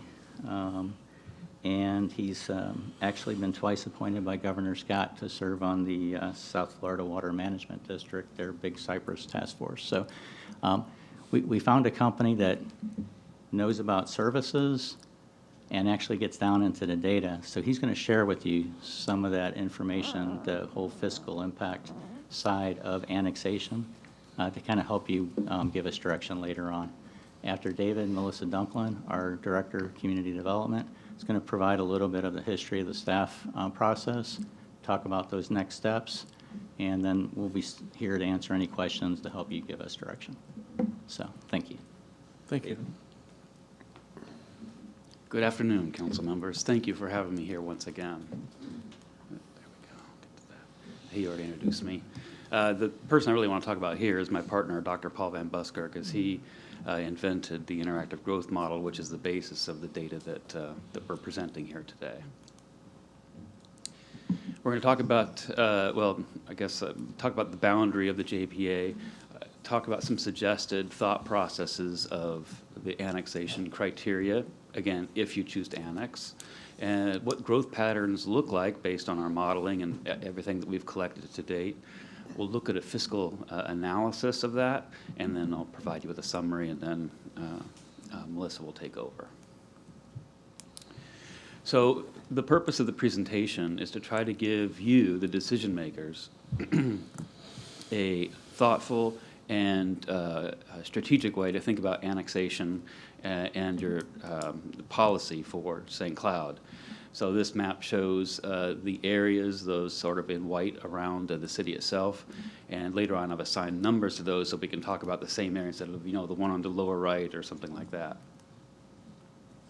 So you've seen the slide before, but just one more time, why am I talking to you about this? Well, as you know, in 2010, York had a population of nearly 35,000. It's basically doubled in that time. And I'm telling you professionally that it's going to double again. Only this time it's going to be the entire JPA by 2040. And that's regardless of annexation. That's going to happen with or without it being part of the city. So this is the time to start thinking and planning strategically about what's good for the city and what's good for this part of the county. So there's a lot of different ways you can prioritize things, right? Depending on what your values are. And I'm not here to tell you what your values are. I'm just here to list some of the values and give you some food for thought to think about. When you think about annexation, you think about, well, what areas are growing the fastest because we want to capture impact fees for future facilities if, in fact, we are going to annex large areas that have a deficit in those facilities. What areas are growing slowest? Those areas, again, are going to have fewer fees coming towards us and something to consider. Also, the amount of services that are needed, including fire, police, and even the parks, et cetera. And of course, the new residents' needs. What are their non-residential needs, their commercial needs, so that they're not making unnecessary trips in their cars or going an unnecessary long trip length. That's something to consider if through annexation we can create these opportunities to build non-residential resources that these residents can use and get the needs met closer to home. So those are just possibilities. So we have some suggested criteria. One is a capacity for future growth. Is the area mostly built out, or does it have a large capacity to grow over time? And then not just grow, because they say there's some numbers always lie, or liars always figure, and figures always lie, right? So I can talk about percentages all day long, but that can also be misleading. So we're trying to give you just the actual numbers from these things and let you make the determination of what you think about that. The total number of dwelling units, increase in taxable value, and I'll explain that when I get to it. And then not only the revenue is taxes, yay, right? The bad news is then also there's a cost to serve, but we need to balance those or see if they balance. And so we're going to examine each one of those. So today, looking at the JPA, I think it's 12 to 15% built out at this time. That's why it's now gone from that clear background to sort of a very light green. And if we jump to 2100, that's not exactly your build-out year, but it's something we can all sort of imagine in our mind's eye. We see that now it's solid green. We think by 2100 you're going to be essentially built out, probably be functionally built out even before that time. So the suggested roadmap way of thinking is using annexation that will generate future impact fees, again, to build these future facilities, roads, parks, fire stations, police stations, et cetera. And it's important to consider that as we look at the different opportunities that are being presented to the city. Also, new annexations, to Mr. Tomek's point, should also reduce creating new enclaves in the process. You're going to be seeing a lot of this picture, and so I've just provided this little legend for you up front. Again, the whiter color is very little development. The darker green is a lot of development, and that's not forecasted. That's kind of existing condition. So if you look at the Deer Run area, sort of in the middle, right below the year 2030, we see that is fairly dark green. It's because there's not a lot of vacant land there at this time for future development. Sure, yes, you can buy a couple houses, tear them down, and maybe do a project, but that's going to be a little more cumbersome than someone buying just raw vacant land and actually developing it. And then we look at the Edgewater area to the west. We see that it's a pale green. It's probably about 15% built out at this point in time. But as we know, that area is going to change a lot as Edgewater begins its development. And then to the south, Green Island, which I know you're well aware of, it's on both sides of the turnpike. On the west side of the turnpike, there's just nothing but cows there at this point in time. Of course, it's slated for a lot of future growth. And the area between Canoe Creek Road and the turnpike, it looks like that'll be one of the first areas that's going to take off for the Green Island project. And we look to the north too, and we can see that that's fairly dark green up there. There's still quite a bit of growth and occurred at the north, but it's also fairly developed at this point in time. So again, the capacity for future growth, the areas that are lighter in color provide more of the blank canvas for your planning staff and your administration to plan for uses maybe that are maybe not quite in deficit. I view you as some of your commercial uses are in deficit. You guys deserve more commercial than you have right now, and you don't have a lot of places in the city today that can necessarily accommodate those. Like our forecast, if you look at going all the way out to 2100, you're going to need 2 regional shopping centers. Those are each 1 million square feet, meaning they're probably at least 100 acres each. One of those will probably pop up over in the Edgewater area, where it would, as part of that 4 million square foot planned commercial project. But you guys can support 2 of those. This is why I'm bringing up that the JPA is the way that can be accommodated. And of course, with commercial non-residential uses, we see more revenue than we see expenses from both the property taxes and of course the sales tax sharing from that. Looking from 2030 to 2070, you start seeing how the Green Island area and the Edgewater area start building out fairly rapidly, and I've got some actual numbers to put to those. This is just to give you a graphic representation. Now we're looking at dwelling units. So these are not dwelling units as of 2030. These are new dwelling units that did not exist in 2020 or 2021 and will exist, or most likely will exist, by 2030. So we look at the Edgewater area, we look at just over 3,000 new homes will likely show up there. That's a lot of homes, we realize that. We looked into the south at Green Island, we see it's taking off a little more slowly. And I know the smart money says that Green Island is coming, they're bringing a lot of units. But when you start balancing all these things out, there's only so much capacity for growth in the JPA. And the interactive growth model prioritizes those based on a lot of different factors and such. We look to the north, and we see at the very north end, Narcoossee, we see about 1,000 units being added there between now and 2030, and possibly more. I know that Jack's Branch and Jack Brack and some other areas, there's new projects being proposed coming through the county and such. Now, as we look from 2030 to 2070, these numbers almost look unreal, but they're not. So again, we start on the left at 2030. Just pick on Edgewater, we see 3,000 units, which is breathtaking in itself. We jump to 2070 and we see nearly 18,000 dwelling units coming online.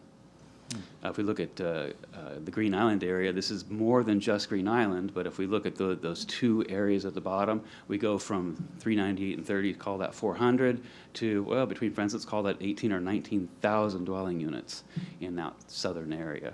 And there's other areas around here, and I'm not trying to pick on Green Island and Edgewater. They're just the names that we know, that we're pretty familiar with, and it's a good comparison of where these things come. Next, so let's look at increase in taxable value. And this is where we have to make some assumptions so that we can talk about what the potential revenues look like. And so we did some basic research, looking at the property appraiser data, and we estimate that $300,000 for new homes is probably a reasonable assumed taxable assessment. Surely, yes, I know if someone moves and takes their homestead portability with them, that can impact some things, but you've got to admit that $300,000 in today's market is not exactly a high number. We had to use something, and so that's what we used. When you apply that, again, this is not all of the homes that are in these areas of the JPA. This is just the new stuff from basically 2021 looking forward. So we look at Green Island and we see nearly $1 billion, $952 million in increase in taxable value. We look at other areas, compared to Deer Run, it's $20 million. Now, $20 million is not nothing. Remember, this isn't taxes or revenue. This is assessed value. And you can just look at the different numbers around, and we'll, again, give you some more comparisons. keeping in mind, I'm going to talk about land use allocation here in a few minutes. These areas, again, offer you a blank canvas where we can encourage the developers to, with an entitlement that can provide for not only the needs of the residents that are going to live in these areas, but the areas in the city presently that might be underserved. Maybe they have to drive a long distance or longer than they should have to in order to get their basic needs met. Obviously, when Green Island or when Edgewater starts building their commercial, the people just to the east of the turnpike there are going to have probably an easier opportunity to go shopping and get some of their needs met, or even have an employment center.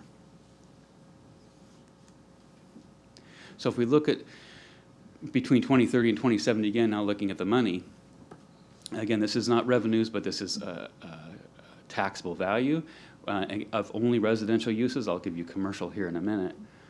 We notice that, again, looking at Edgewater, we say that's about $1 billion.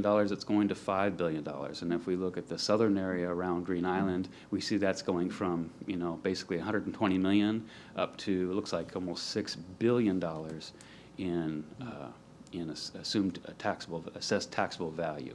And again, the areas to the north, too, that's nothing to sneeze at. Up north, we're going from, looks like 320-some million in 2030 up to nearly $1 billion, I think, if I add the 770 million plus 300, yeah, nearly $1 billion up north that way, too. Some of these numbers can maybe look a little extreme or maybe even meant to scare people. So I want to show you where they came from. And this is from the Osceola Comprehensive Plan, where we've taken and cut out pieces of it so we can point to the area. So there's always some estimation and analysis that goes in when we're trying to allocate units to a various area, but we relied heavily on the county's comp plan when we were trying to assess what was going to be happening in the JPA. We feel like we've been true to the comp plan. With that said, we did not use the upper limits of what the comp plan calls for. We didn't use 15 units an acre. We didn't use all of the high density stuff. We applied some very modest ratios, and we're still getting these numbers, meaning these numbers could be much higher than what we're actually showing you right now. What I didn't want to do is try to lead you in. Tried very carefully to have no emotion in this. This is just the facts, and with no spin, not trying to prove anything. Let's let the data do the talking, and that's what we're trying to show you today. Multi-year comparisons. I don't want to belabor these, but the purpose here is just to step through time, or in this case, this is the same year, but you're seeing, again, the change in pigment. You're seeing the change in units, and then the change housing units or dwelling units, and then the change in taxable value. The step to 2050, you see, you're going to get the idea, the area is turning more green, it's developing, and we start seeing Green Island and everything really start taking off, and by 2070, we have some very mature areas at this point in time. Notice that most of the area around the city at this point is fairly dark green. Not built out by any means, but fairly intense. Looking at the dwelling unit counts, again, you can see those stepping through time. And again, if you look at just the southwestern area, those three areas that I've been talking about with Green Island and Edgewater, we're talking about 30-some thousand dwelling units. Let me put that to you a different way. Today, you have 22,600. So we're talking about more than what the city exists today is going to exist in just those three areas alone. Not the entire JPA, just those three areas to the southwest. Again, looking at change in taxable value.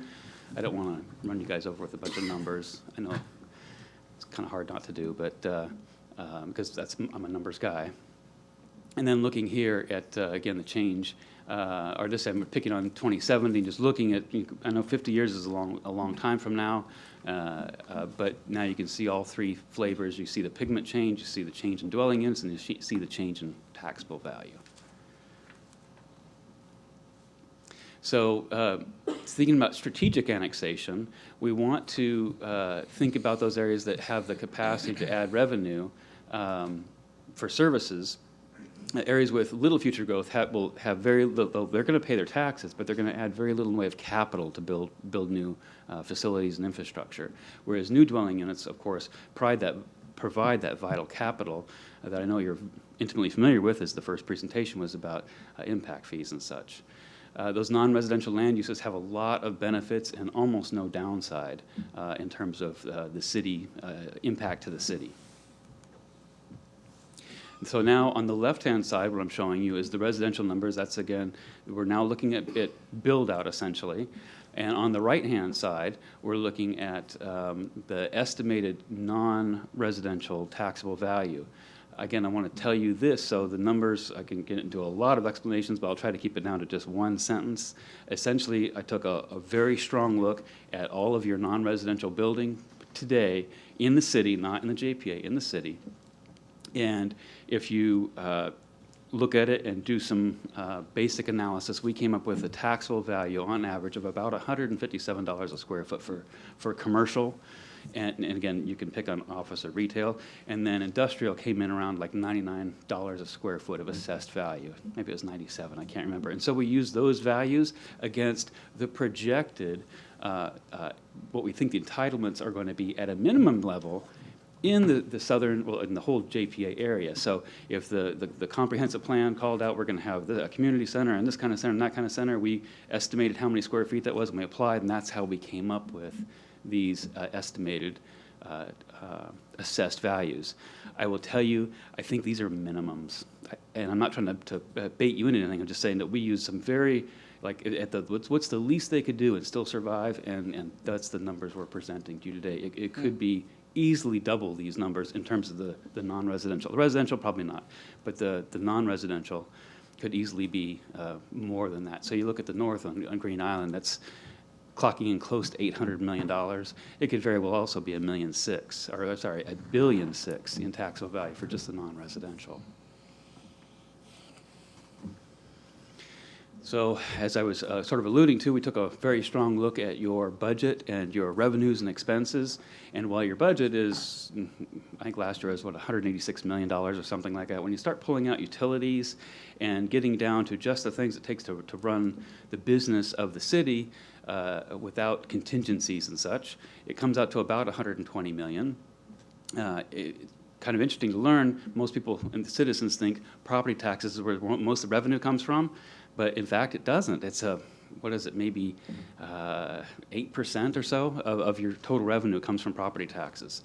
It might be interesting if more of our citizens realize that property taxes aren't the only source of revenue coming in. So if we look at your property taxes from last year, they were $15.8 million. And when I look at the breakdown, again, I got into all the data and looked at the breakdown of assessments, and we realized that about 12% came from non-residential uses, commercial. 84% came from those residential properties, and about 4% came from your vacant properties. So we can see that the majority of your revenue obviously comes from developed properties. When we look at a mature area, so I don't want to get into too much math here, but we look at a mature metro area as being about 150,000. That's important because today you're right around 93,000. We think you're going to hit that magic 150 mark probably in the next 8 or 9 years, maybe even sooner, maybe 6 years. And when you hit that mark, a lot of retailers use population counts to decide whether they're going to move into an area. And so I know in the old, this is the old days, in the old days, Best Buy wouldn't step into your market unless you had 150,000. As soon as you crossed 150,000, they would look at you and consider you. Doesn't mean they'd build a store. I don't know if Best Buy is building stores anymore, but there's certainly a lot of retailers that are poised, or they're not poised, they should be poised to come into this area. When I do the nerdy math, you guys should have right now 3 community shopping centers, and you barely have one. And I'm sort of giving credit to the Home Depot and Walmart area. I'm calling that a community shopping center. You guys have the population to support 3 of those now. I think it's just, your story isn't out. You know, you've doubled in population since 2010, and most people haven't been paying attention with the pandemic and a lot of other things going on. But they're going to figure this out. Your economic development team is excellent. They're getting the word out, and I think you guys are going to blink, and one day things are just going to show up. It's going to be like it happened overnight. But I'm telling you, the pent-up demand is here and it's coming. So when I look at a mature area, the percentage of your taxes should be closer to 20% from non-residential uses. It tells me that you're underserved in your non-residential. And partly that is because, again, certain uses don't want to come into an area until you reach a certain population. I gave a presentation yesterday to the Economic Development Council, and I was noting, like, for instance, an Outback Steakhouse. It takes 70,000 people before they'll even consider moving. Now, I know you guys have one of those, but you have a population of 90,000, so it's not exactly a stretch of the imagination for them to be here. But you're getting ready to cross over that border for many of these others, and your demand not is only going to double because your population doubles, but your demand per capita is going to double as well. So that turns into a factor of 4 is what we think you're going to see your amount of your commercial real estate is going to, well, the JPA. We're going to see a very large increase. When I look at just the developed property, your residential makes up 87.5%, and your non-residential makes up about 12.5%. I'm setting these up because I'm getting ready to show you some ratios and give you an idea of what areas look attractive for future analysis. We're not saying annex this, we're saying what are the areas that need to be analyzed in priority, and that's what we're going to present to you. So remember, an increase in commercial property lessens the tax burden on our taxpayer, and that's sort of a win-win. Plus, it reduces vehicle miles traveled and congestion on your roadways by putting the needs, or the people's needs, closer to where they actually live. All right, so here's on the left-hand side, randomly, I began with the west, and I went counterclockwise, and I just assigned numbers to them, 1 through 11, so then I could then track them through the future analysis. Those shapes might look odd to you, and they are. What they are is they're a conglomeration of TAZs, traffic analysis zones, and if you recall, the interactive growth model uses the traffic analysis zones as its container of what it puts the development into. And so we assembled those zones that made sense by area and aggregated them where we need to. In some cases, they're single zones. So we could then analyze, what does the future growth look like? What does the assessed value look like? And what are the future needs look like? I know you guys have seen a lot of numbers today, and I apologize for this one, but I felt like if I didn't show you where the money comes from, it would sound like it was sort of made up. So let's just look at Edgewater for one example. You can look at the whole table if you want to. I'll answer any questions, but if we just look at Edgewater for now, we see that it has a capacity to add about 28 million. Now, okay, so before I was talking about assessed value.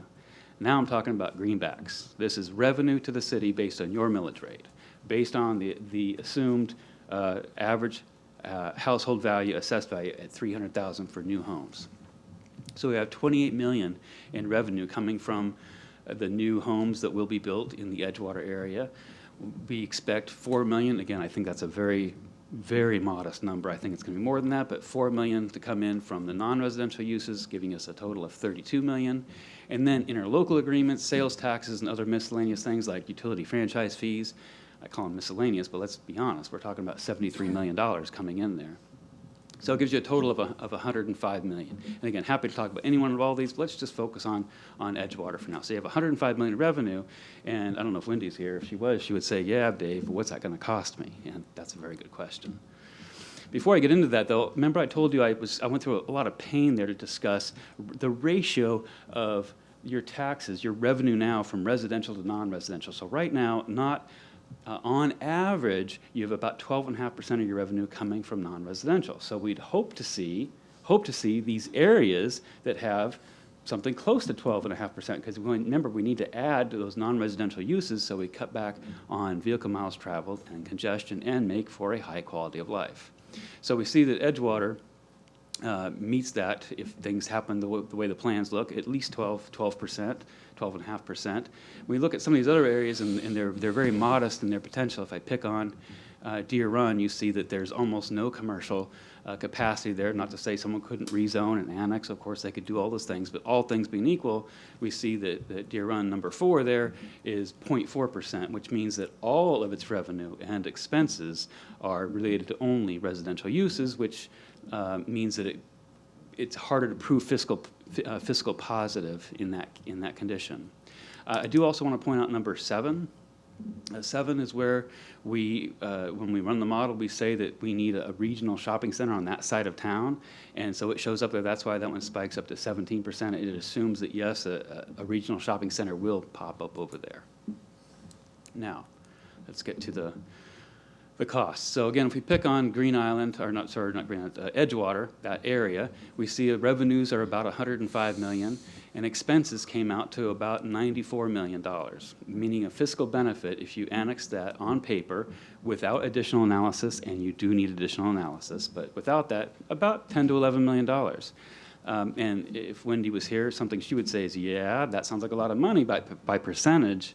That's not a lot. It's only a 10% return on investment, and she would be absolutely right. But you know, you need to start somewhere, and so we're starting with this.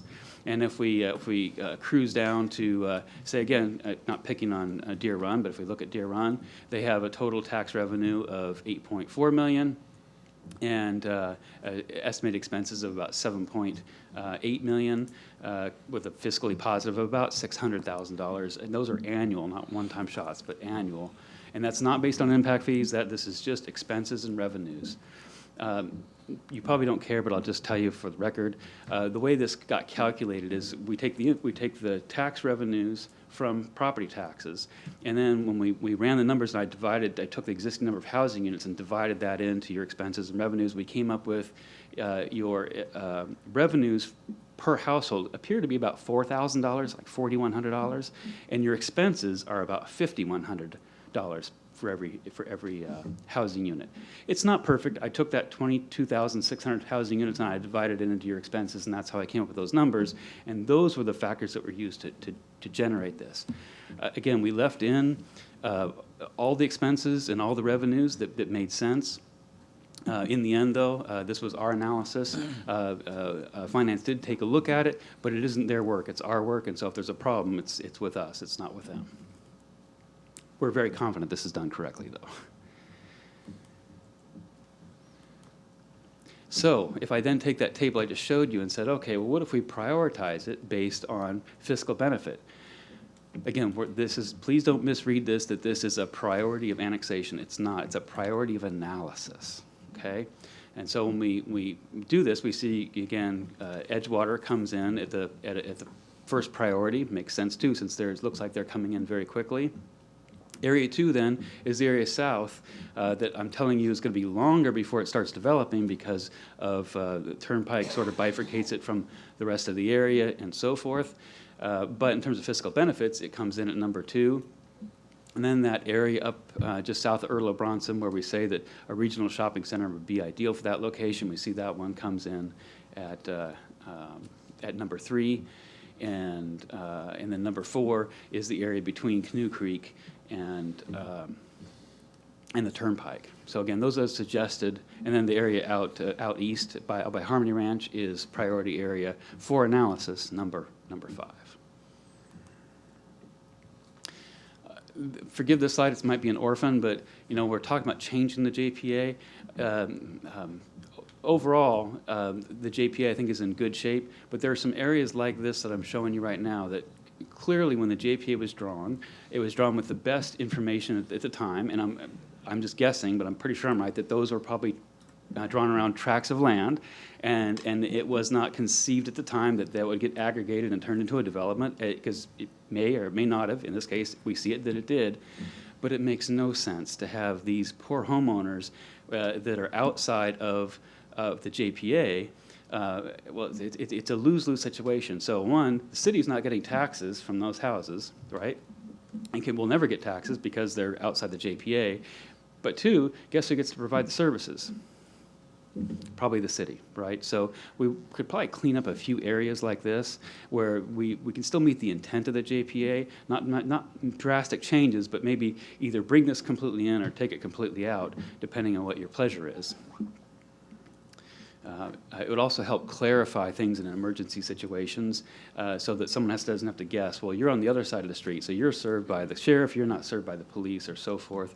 We can help minimize confusion in those cases.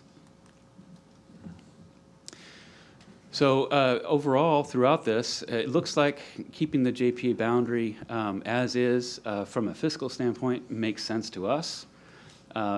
Mainly because it preserves the ability to annex in the future, and it also provides a buffer between the JPA and everything outside of the JPA, right? If we took the JPA and shrunk it down to really close to the city's limits, now we don't have a lot of buffer or wiggle room.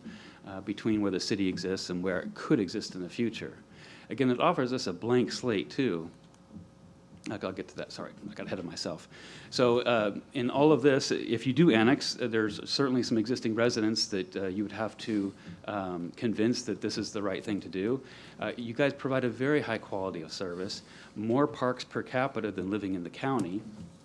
And because of your high quality of service, you have shortened response times for emergency services. So when people need you, the city is there.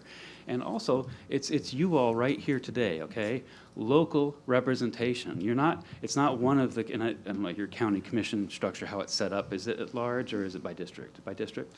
District. So then they have one person they can, forgive the word, but complain to, right? Or speak their mind to. Now, they have, 5 of you here. And from a resident's point of view, I like to know that the people, if I've got a problem, I've got people I can go to that are close to me that care about the issues that I have. I'm not saying the county doesn't care, but that's a reason to be in there. They're now part of the family, and you guys can take care of your own. Additional benefits are accountability, and that means that you have to be accountable to these new residents, but you will be. You can pledge to be accountable and enhance the quality of our public safety, lower insurance rates through better ISO ratings, and of course a very business-friendly environment. All good reasons for annexing voluntarily. So congratulations, this is the last slide I'm going to be doing. Again, more numbers for you. But what we want to, I think, is that the last one? Oops, I'm sorry, I didn't mean to lie to you. Uh-oh. This slide was just to remind you that by 2040, you're going to see about 24,000 housing units show up with 60,000 people. This is the city and the JPA combined. And if we look to build out, we're looking at adding 60,000 housing units. Remember, today you have 22,600. Well, today you have more than that, but as of September of last year, you had 22,600. And you'll be adding 148,000 people on top of the 90-some thousand that are here today. And again, that's probably conservatively low is what I'm saying. So now, again, it's the time to plan for strategic annexations. And what I want to talk to you about right now, sort of leading into Melissa's, is talking about that blank canvas. It's so important to have some real estate where you can, move your elbows around and create exciting places for people to live and work and play, as well as meet the needs of the existing community that's already here. For future parks, facilities, fire stations, police stations, and other civic needs. And this, by considering this and by using this blank canvas, we can then sort of design, we're not developers, okay, but we can, through the issuing of entitlements, we can design and perfect and enhance that ratio of non-residential tax revenue to residential tax revenue.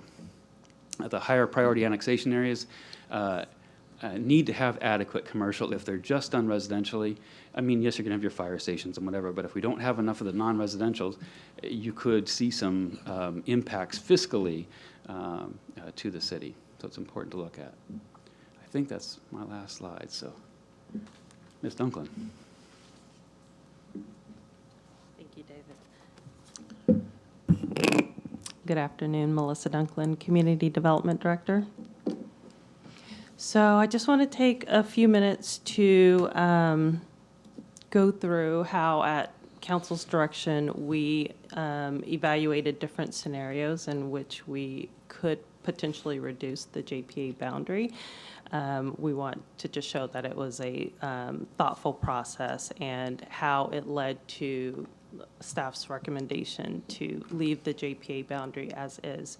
So first, we started with recognizing that the current JPA is very similar to the current utility services area boundary, and other than the area along Parton Settlement near the Lakeshore Boulevard and 192, it's pretty much the same.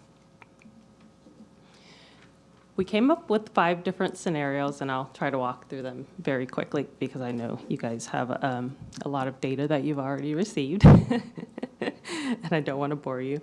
But so first we started with reducing the northeast area of the joint planning area because we looked at that area and it appeared to be mostly built out. It was over 50% built out. So we thought, okay, we won't collect any impact fees in that area. Let's reduce that area down a bit.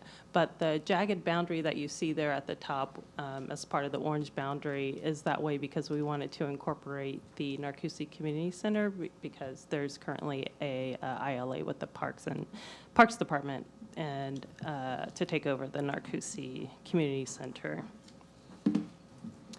The second scenario we came up with was, okay, well, why don't we reduce this northeast area and the southeast area because we need to look at our emergency services and our levels of services that they provide, for their response times and ensure that we would be able to meet our current response times.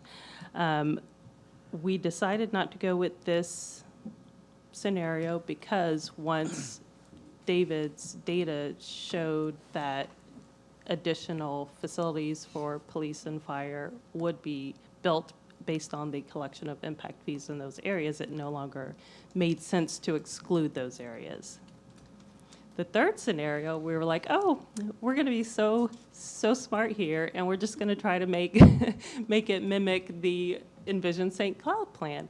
And we would just incorporate the area that was called town, and we would exclude those areas that were labeled as rural because, according to our Envision St. Cloud plan, those areas wouldn't be developed for decades to come. However, the data did not support that either. Our fourth scenario was, you know what? Let's just go ahead and remove all of the mixed-use districts. We'll just limit the potential growth of the city to this core area.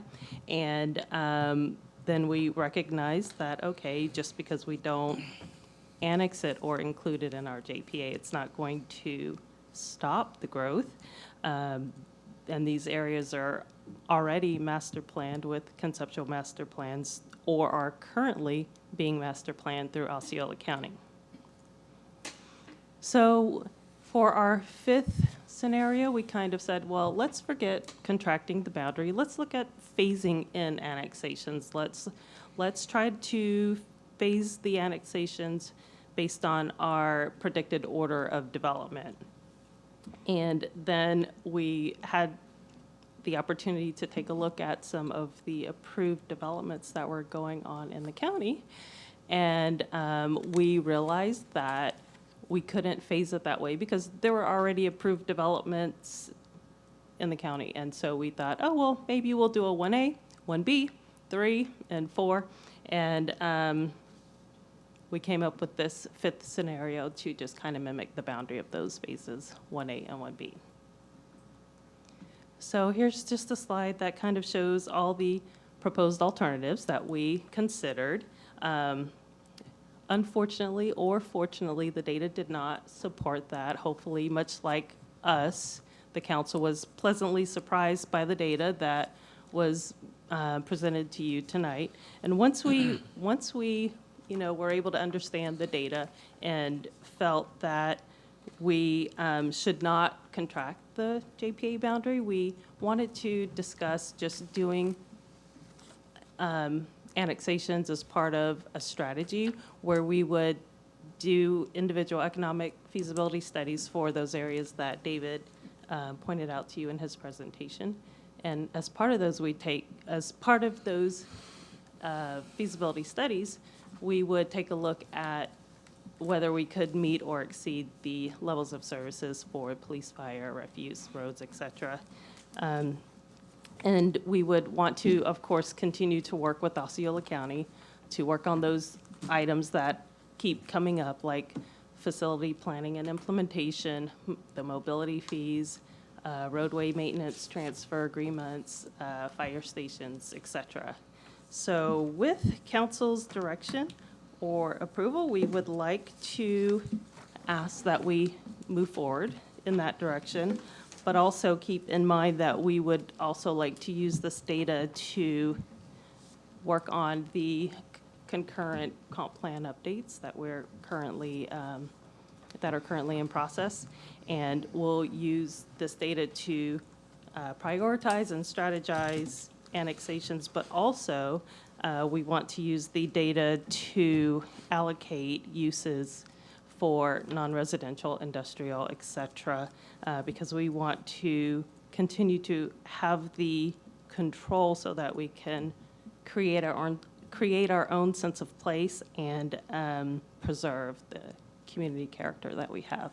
And with that, I'm done. I'm ready to receive direction from council and answer any questions. Thank you.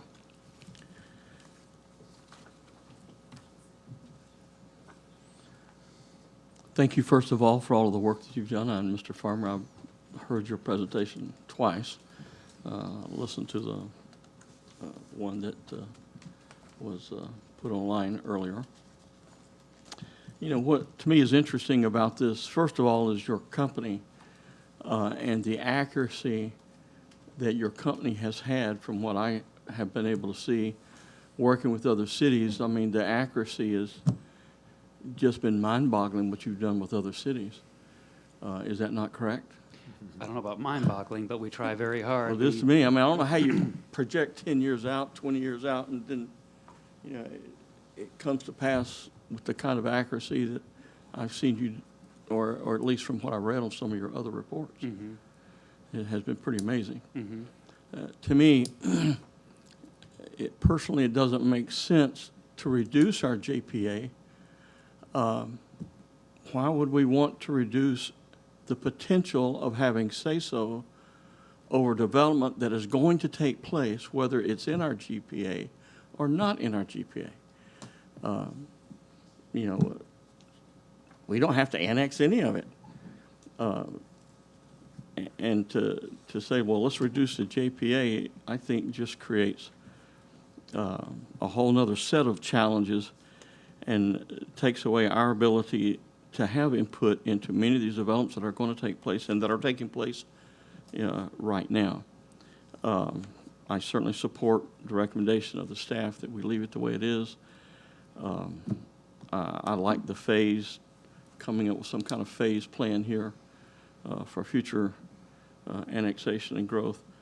And again, I thank you for this report. It certainly has been quite enlightening for me personally. Councilmember Matheny.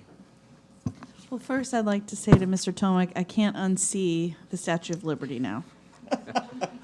I'm very distracted by it. Do you see it? No. It's like a profile. It's a profile.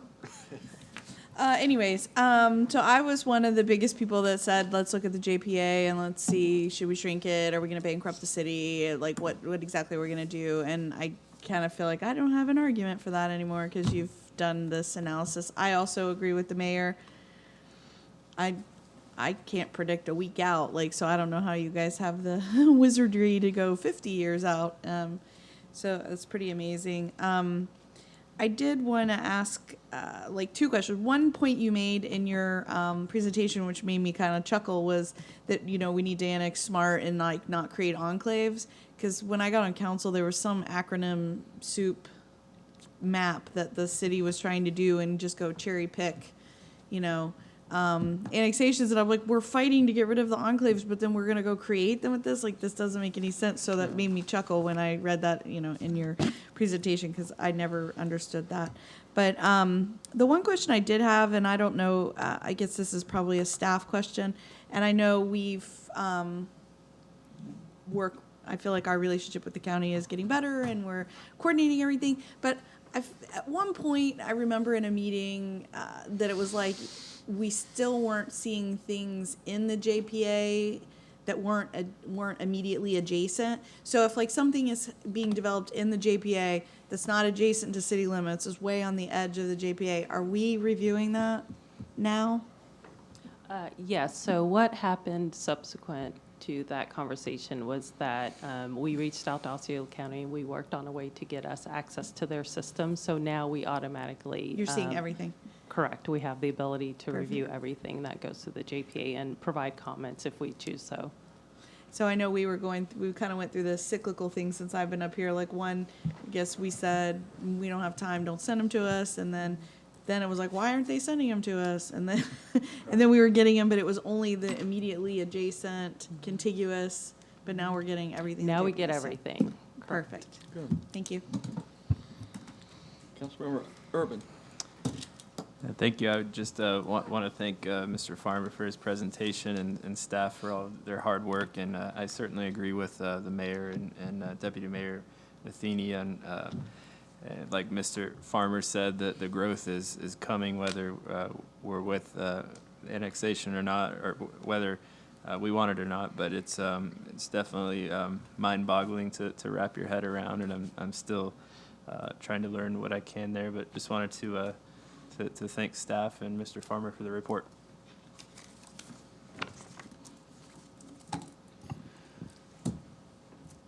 Mr. Askew. Thank you, Mayor. First of all, sorry about giving you a hard time the last time you were here, but that's what I do. No, I'm wholeheartedly behind you 100%, and the reason that I brought up stuff before is really for the frustration of 7 some odd years up here where you just end up going back and forth. So I think with Melissa on board, your Tomac, and some others, that I think we're heading down the right direction. I think we can make decisions. Our police and fire can make decisions. It was just seemed like everything was so up in the air. So I appreciate the report, and thank you. Councilmember Trace. Thank you. Thank you for your presentation, and I was on yesterday, your presentation with Antoinette. That was good. Kind of gave a preview of some of this, and I think it's great to get the word out to, I don't know who else was on it because it was like a webinar, get the word out to commercial groups out there, because if you look at our numbers, they just don't make sense. And even with like the example of Harmony, everyone that lives in Harmony has to either drive to St. Cloud or drive to Melbourne. But like, it doesn't really make sense to build anything there. But like, we essentially get the benefit of everyone that lives in Harmony that has to drive over here for their commercial services. But if you look at 1, 3, and 5 mile rings, they're not shown, but they have to come here and spend their money. So it's just getting the word out about some of this, because of we have 2, 3 beautiful lakes kind of surrounding us. That limits where things can go. So on your regional shopping centers, you said we need 2 or 3 of them. It takes a population of about 150,000 to support a regional center, and we have you clocking in right around 300,000, and that's just the JPA. That discounts Harmony and all those other things that are around that are adding to that population. So let's be clearly, you're going to be at 300,000, and so yes, you need 2 regional shopping centers. Okay, and we already need 1 now, essentially, right? Well, We're close. I remember the presentation yesterday. I think you're at like 70% of 1 right now. All things being equal, one would scratch their head and go, I wonder why 1 isn't much closer than 1 is at this point in time. And maybe COVID or whatever else. A lot has transpired. If you think about 2019 before COVID, you were certainly growing, but the census wasn't out. So, oh, St. Cloud, they're so cute, they're 35,000. Then the census hits, and it turns out, no, you're actually clocking in close to 60 to 70,000 people. It makes it much more interesting to those retailers. And I've got a lot of bones to pick with the retailers. They don't count people, which I don't know why they don't, because they're the ones that have the money. They have to count rooftops, and one of my rebuttal to that is I've never seen a house in line at the grocery store buying anything, right? I've never seen that. Yeah, or they count cars. They count traffic count. Yeah, That's like, right. All right, well. Cars don't buy things, people buy things, Yeah. right? Yeah. So, and I appreciate your ring thing, because I've gotten into arguments with a lot of commercial real estate brokers. They think, oh, that you live and die by that 3 mile ring, but I'm sorry, if the nearest store is 7 miles away, you're going to drive 7 miles. That's just what's going to happen.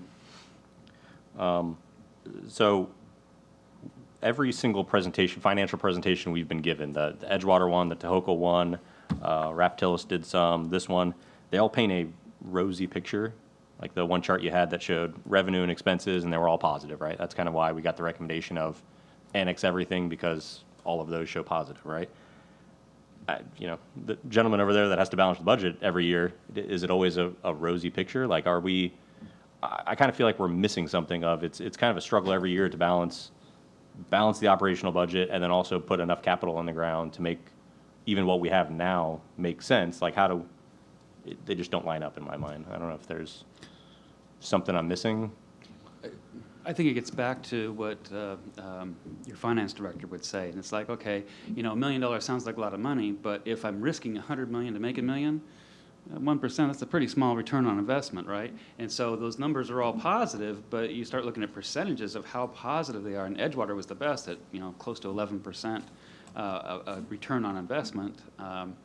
Those other areas, though, have an opportunity to greatly enhance that return on investment if the land is allocated properly in them for those non-residential uses. That can really bring up twofold, not only the property taxes, but the sales taxes collected in those places. If I build in the JPA right now, you don't get any sales tax revenue from that, the county does. Whereas if it's in the city, or you annex it and it becomes part of the city, now that sales, it's a win-win. It's not only you get the property taxes, but the sales tax with it. Is that the way our sales tax works?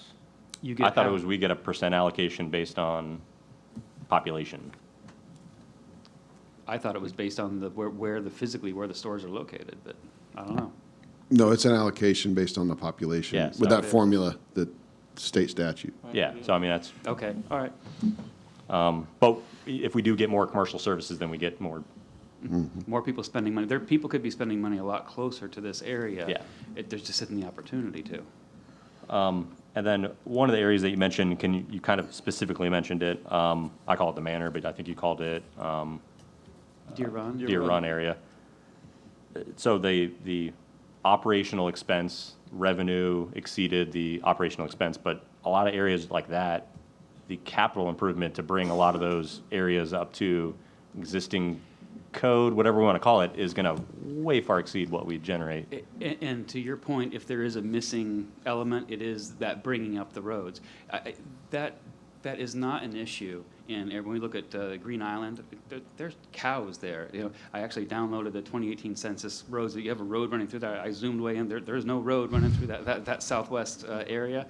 And then when we look at Edgewater, yes, I think there's 25,000 lineal feet of road in the Edgewater area right now. But let's be honest, most of that road is going to be replaced by new development. So I look at that as a non-starter. You look at again, Deer Run or Manor area. Yeah, you have a lot of roads, and you know whether you guys have to bring them up to a certain specification. You know, I don't know, but that is definitely something worth to consider if you have to do additional capital improvements just to the basic infrastructure that's there, not facilities, but infrastructure. Yeah, and drainage there. I mean, they have a ton of drainage issues. There really aren't any parks facilities in there. I mean, that's size-wise like a whole nother little city in itself, and we wouldn't generate any revenue from it. That's one thing to mention. So 22,600 units today. By September of last year, but today, okay, yeah, sure. In 25 years, I think one of yours was 2040. We'll have that same number of units west of the Turnpike. So the whole city we have now. I think it's by 2050. Yeah, so you have 17,000. Can I go backwards? Yeah. A whole bunch. Like that baffles me. Give me 1 second here. Let's find the numbers. Something we can read. Something my old eyes can read, if you know what I mean. That's not it. That's not it. That's not it. Come on. I know I've got something big somewhere here. That's money. That's money. There we go. Okay, so by 2070, yeah, so. You had another one that had 2050 on it. Yeah, but is that before? it was, you skipped over it. Oh, I already skipped it? I'm sorry. Tell me where to stop. Keep going. That one. The problem is I can't read that one, but. So the one in the middle. So You we can have tell me what the numbers are. 18,000 west of the Turnpike. You're adding Green Island and Edgewater? Yeah. Or even just the Green Island part, right? Right, that's why I want to be specific, yeah. 'Cause, yep. Wow. Yeah, and I've said this before, and I'm not trying to scare you, but I do want you to recognize who you are and what you are. We also work for Martin County. You're going to be bigger in population than Martin County. You already are a real city, but you're heading to a metro area. Okay. Gee, that'll make everybody happy, won't it? Do you like it or not? It's Whether you coming. like it or not. So then, looking at our 2021-22 budget, fire, and we've already added more firefighters, police officers, but our fire budget was about $12 million on just operating. Police budget was about $18.5 million. Our ad valorem was a a little less than $16 million. So our 5.1128 mils over all of our residential, all of our commercial doesn't cover the police, and it doesn't cover police and fire. So like we're using other aspects of the budget, Okay, other tax sure, revenues okay. to cover those services, right? So whether it's in the city or county, it just, to me, when we annex into the city, we have to provide those levels of service, and the tax revenue we get from ad valorem, just right off the top, doesn't even cover police, like two of their basic services that we have to provide. So we have to have all those other ancillary taxes, and that's if we get all of these financial analyses right. If we're off on something, the whole kind of house of cards falls apart. You're absolutely right. It just needs careful analysis and careful consideration. And without sounding defensive, I took those services for police and fire, and I said, you know, those are on a per capita, or I did it on a housing basis. And I divided those expenses by the number of housing units, and that's how I came up with those numbers to multiply against the future housing units to get what their contribution would be. It's interesting you point out that the ad valorem doesn't cover even the cost of fire and police. I didn't actually look at it that way because I was looking at the entire budget of 180 million or whatever. Actually, the director gave me 2 or 3 years to look at, and I used last year's as far as expenses and your proposed budget for this year in my analysis. So Yeah, I carry my CAFR around everywhere, like that, Wendy. Yeah, so it's about 3.9 mils it takes to run the fire department just on the operational side, and about 6 mils to cover the police department at this current budget year's number. So it's just, I don't know. To me, it's difficult, and then we're going to grow up by leaps and bounds and have to put in a bunch of capital that over time will pay for itself with the impact fees. But if we're having to build in 25 years, we'll have to build 5 or 6 fire stations. I don't think we'd generate 1 fire station's worth out of the impact fees in those years. So just. what is your fire impact fee? $1,000 or? Yeah. Well, if you take 24,000 units, that's $24 million. You know, what is that? 2 So fire sorry, stations? that'll pay for 2. 2 fire stations, or? Yeah. We're constructing 2 now. And it needs 4. That area that you just referenced needs 4 fire stations by build out. So. Yeah. So, yeah, to me, like the fire service is one of those that kind of helps show where the right boundary is, and that's why I figured at least the Narcoossee area would get a haircut. Not, is that where the Statue of Liberty is? The arm? No, it's a profile. Oh, okay. And I figured, because when you look at these, Crown.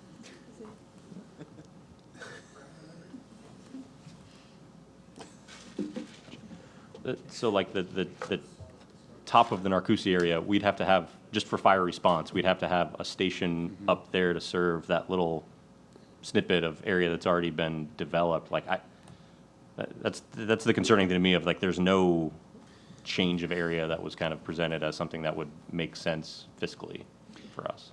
And these are all good points, and I'm not trying to cut you off, but when I was teaching real estate development for the Urban Land Institute, one something I would teach to all the students, whether it be government or private developers, is negotiate the deal that works for you.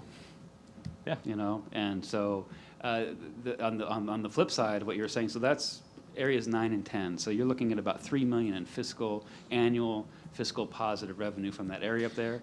If you can negotiate with the county that they provide the facility or the capital cost to construct, then suddenly that issue goes away. I'm not saying it's that easy, but you know, some of these things can be negotiated along the way. But I have no dog in this fight, so. Yeah. Well, and that's just something that has to be worked out, because every time I drive up Narcoossee in Orange County, I drive by the county fire station, then the city fire station, and I can almost see them both at the same time. So I don't want us to get into that predicament. So just planning out some of these areas for that to make sense. And that's, you know, using TAZs is good, other than when you throw a new road in the middle of it. So, yeah, and especially a toll road, which you only have certain connections at that point. So something to look into. Right. Anything else, or? Again, we tried to be very objective about this. We were not trying to prove any points at all. We want to let the data do the talking, and that was the spirit, intent, and my hands was on 99% of this. So I tried very hard to be respectful and just let the facts speak for themselves. So that was the intent. Thank you. You have anything else? Any public comment? We've been asking it all night. Well, we certainly thank you for the work and the staff. You guys have done a lot of work. Thank you so much for all you did. This has been very enlightening. I just wish everybody in the city could look at this, because, it's funny, people are running for office now, and they're all, half of them are saying, we're going to stop growth. And you don't realize you don't have control over that. We don't own the land. But again, we don't have to annex any of this. We can keep the city the size it is right now. We could have done that a long time ago, but some things just doesn't make sense. And so thank you very much. What direction do you need from us? Any additional direction? No, sir. We'll do what Melissa said at the end. It did include the additional economic analysis that Councilman Trace was talking about, and it does include working hand in hand with the county on major issues like transportation, fire, and maintenance, so that we can smartly move forward and make sure that we don't have those overlaps, Right. that we can have a really nice service delivery for our customers. Thank you. Anything else? That's it. Anything else? Yes, sir. If you recall at the council meeting, we were talking about some of the issues we're having downtown with the construction, and my team's been brainstorming different ideas, and we've got a bunch of things we're going to put in place starting next week. Again, we've improved our communication. We're looking at some different parking options for our employees, for the businesses. Additionally, putting some signage out on 192. So some things we're working on. But I still landed back on, I'd really like to see if we can get a consensus for a business marketing grant up to $1,000 per business in the whole downtown area if they want to apply for it, being reimbursable. So we do have that COVID process in place. We just want to dust that off and fix it up, and up to $50,000 maximum, up to my authority. I think that'd be really helpful for some of our businesses. They can do different kinds of marketing campaigns and stuff like that, but they'd have to do that, and then we'd reimburse them for that. And like I said, we were just vetting that out, but it'd be up to my authority of $50,000. I think it'd be really helpful for some of our businesses. Mr. Medeiros, are you going to speak to that? No, sir, but I have one other end. So you're being specific with how the money can be used? Yes, sir. Correct. Well, like I said, marketing to me would be, an example would be boosting their Facebook page, fixing their website, maybe giving coupons to customers to come in, something like that for reduced meal rates and stuff like that.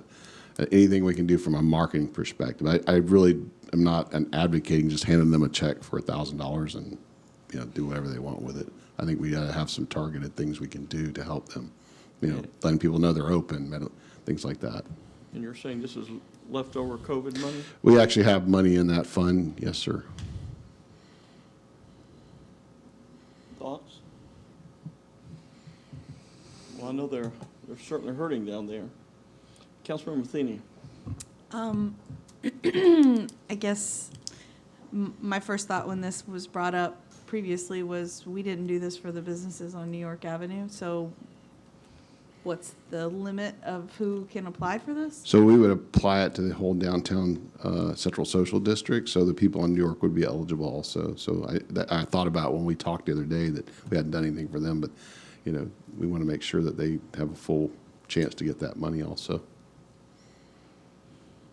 And does this create any liability for the city to do anything like this? I don't or- think so if we're tied to marketing. Marketing, okay. So do we have a consensus? Any objections? Any other concerns? Thank you, Mayor. Thank you, Council.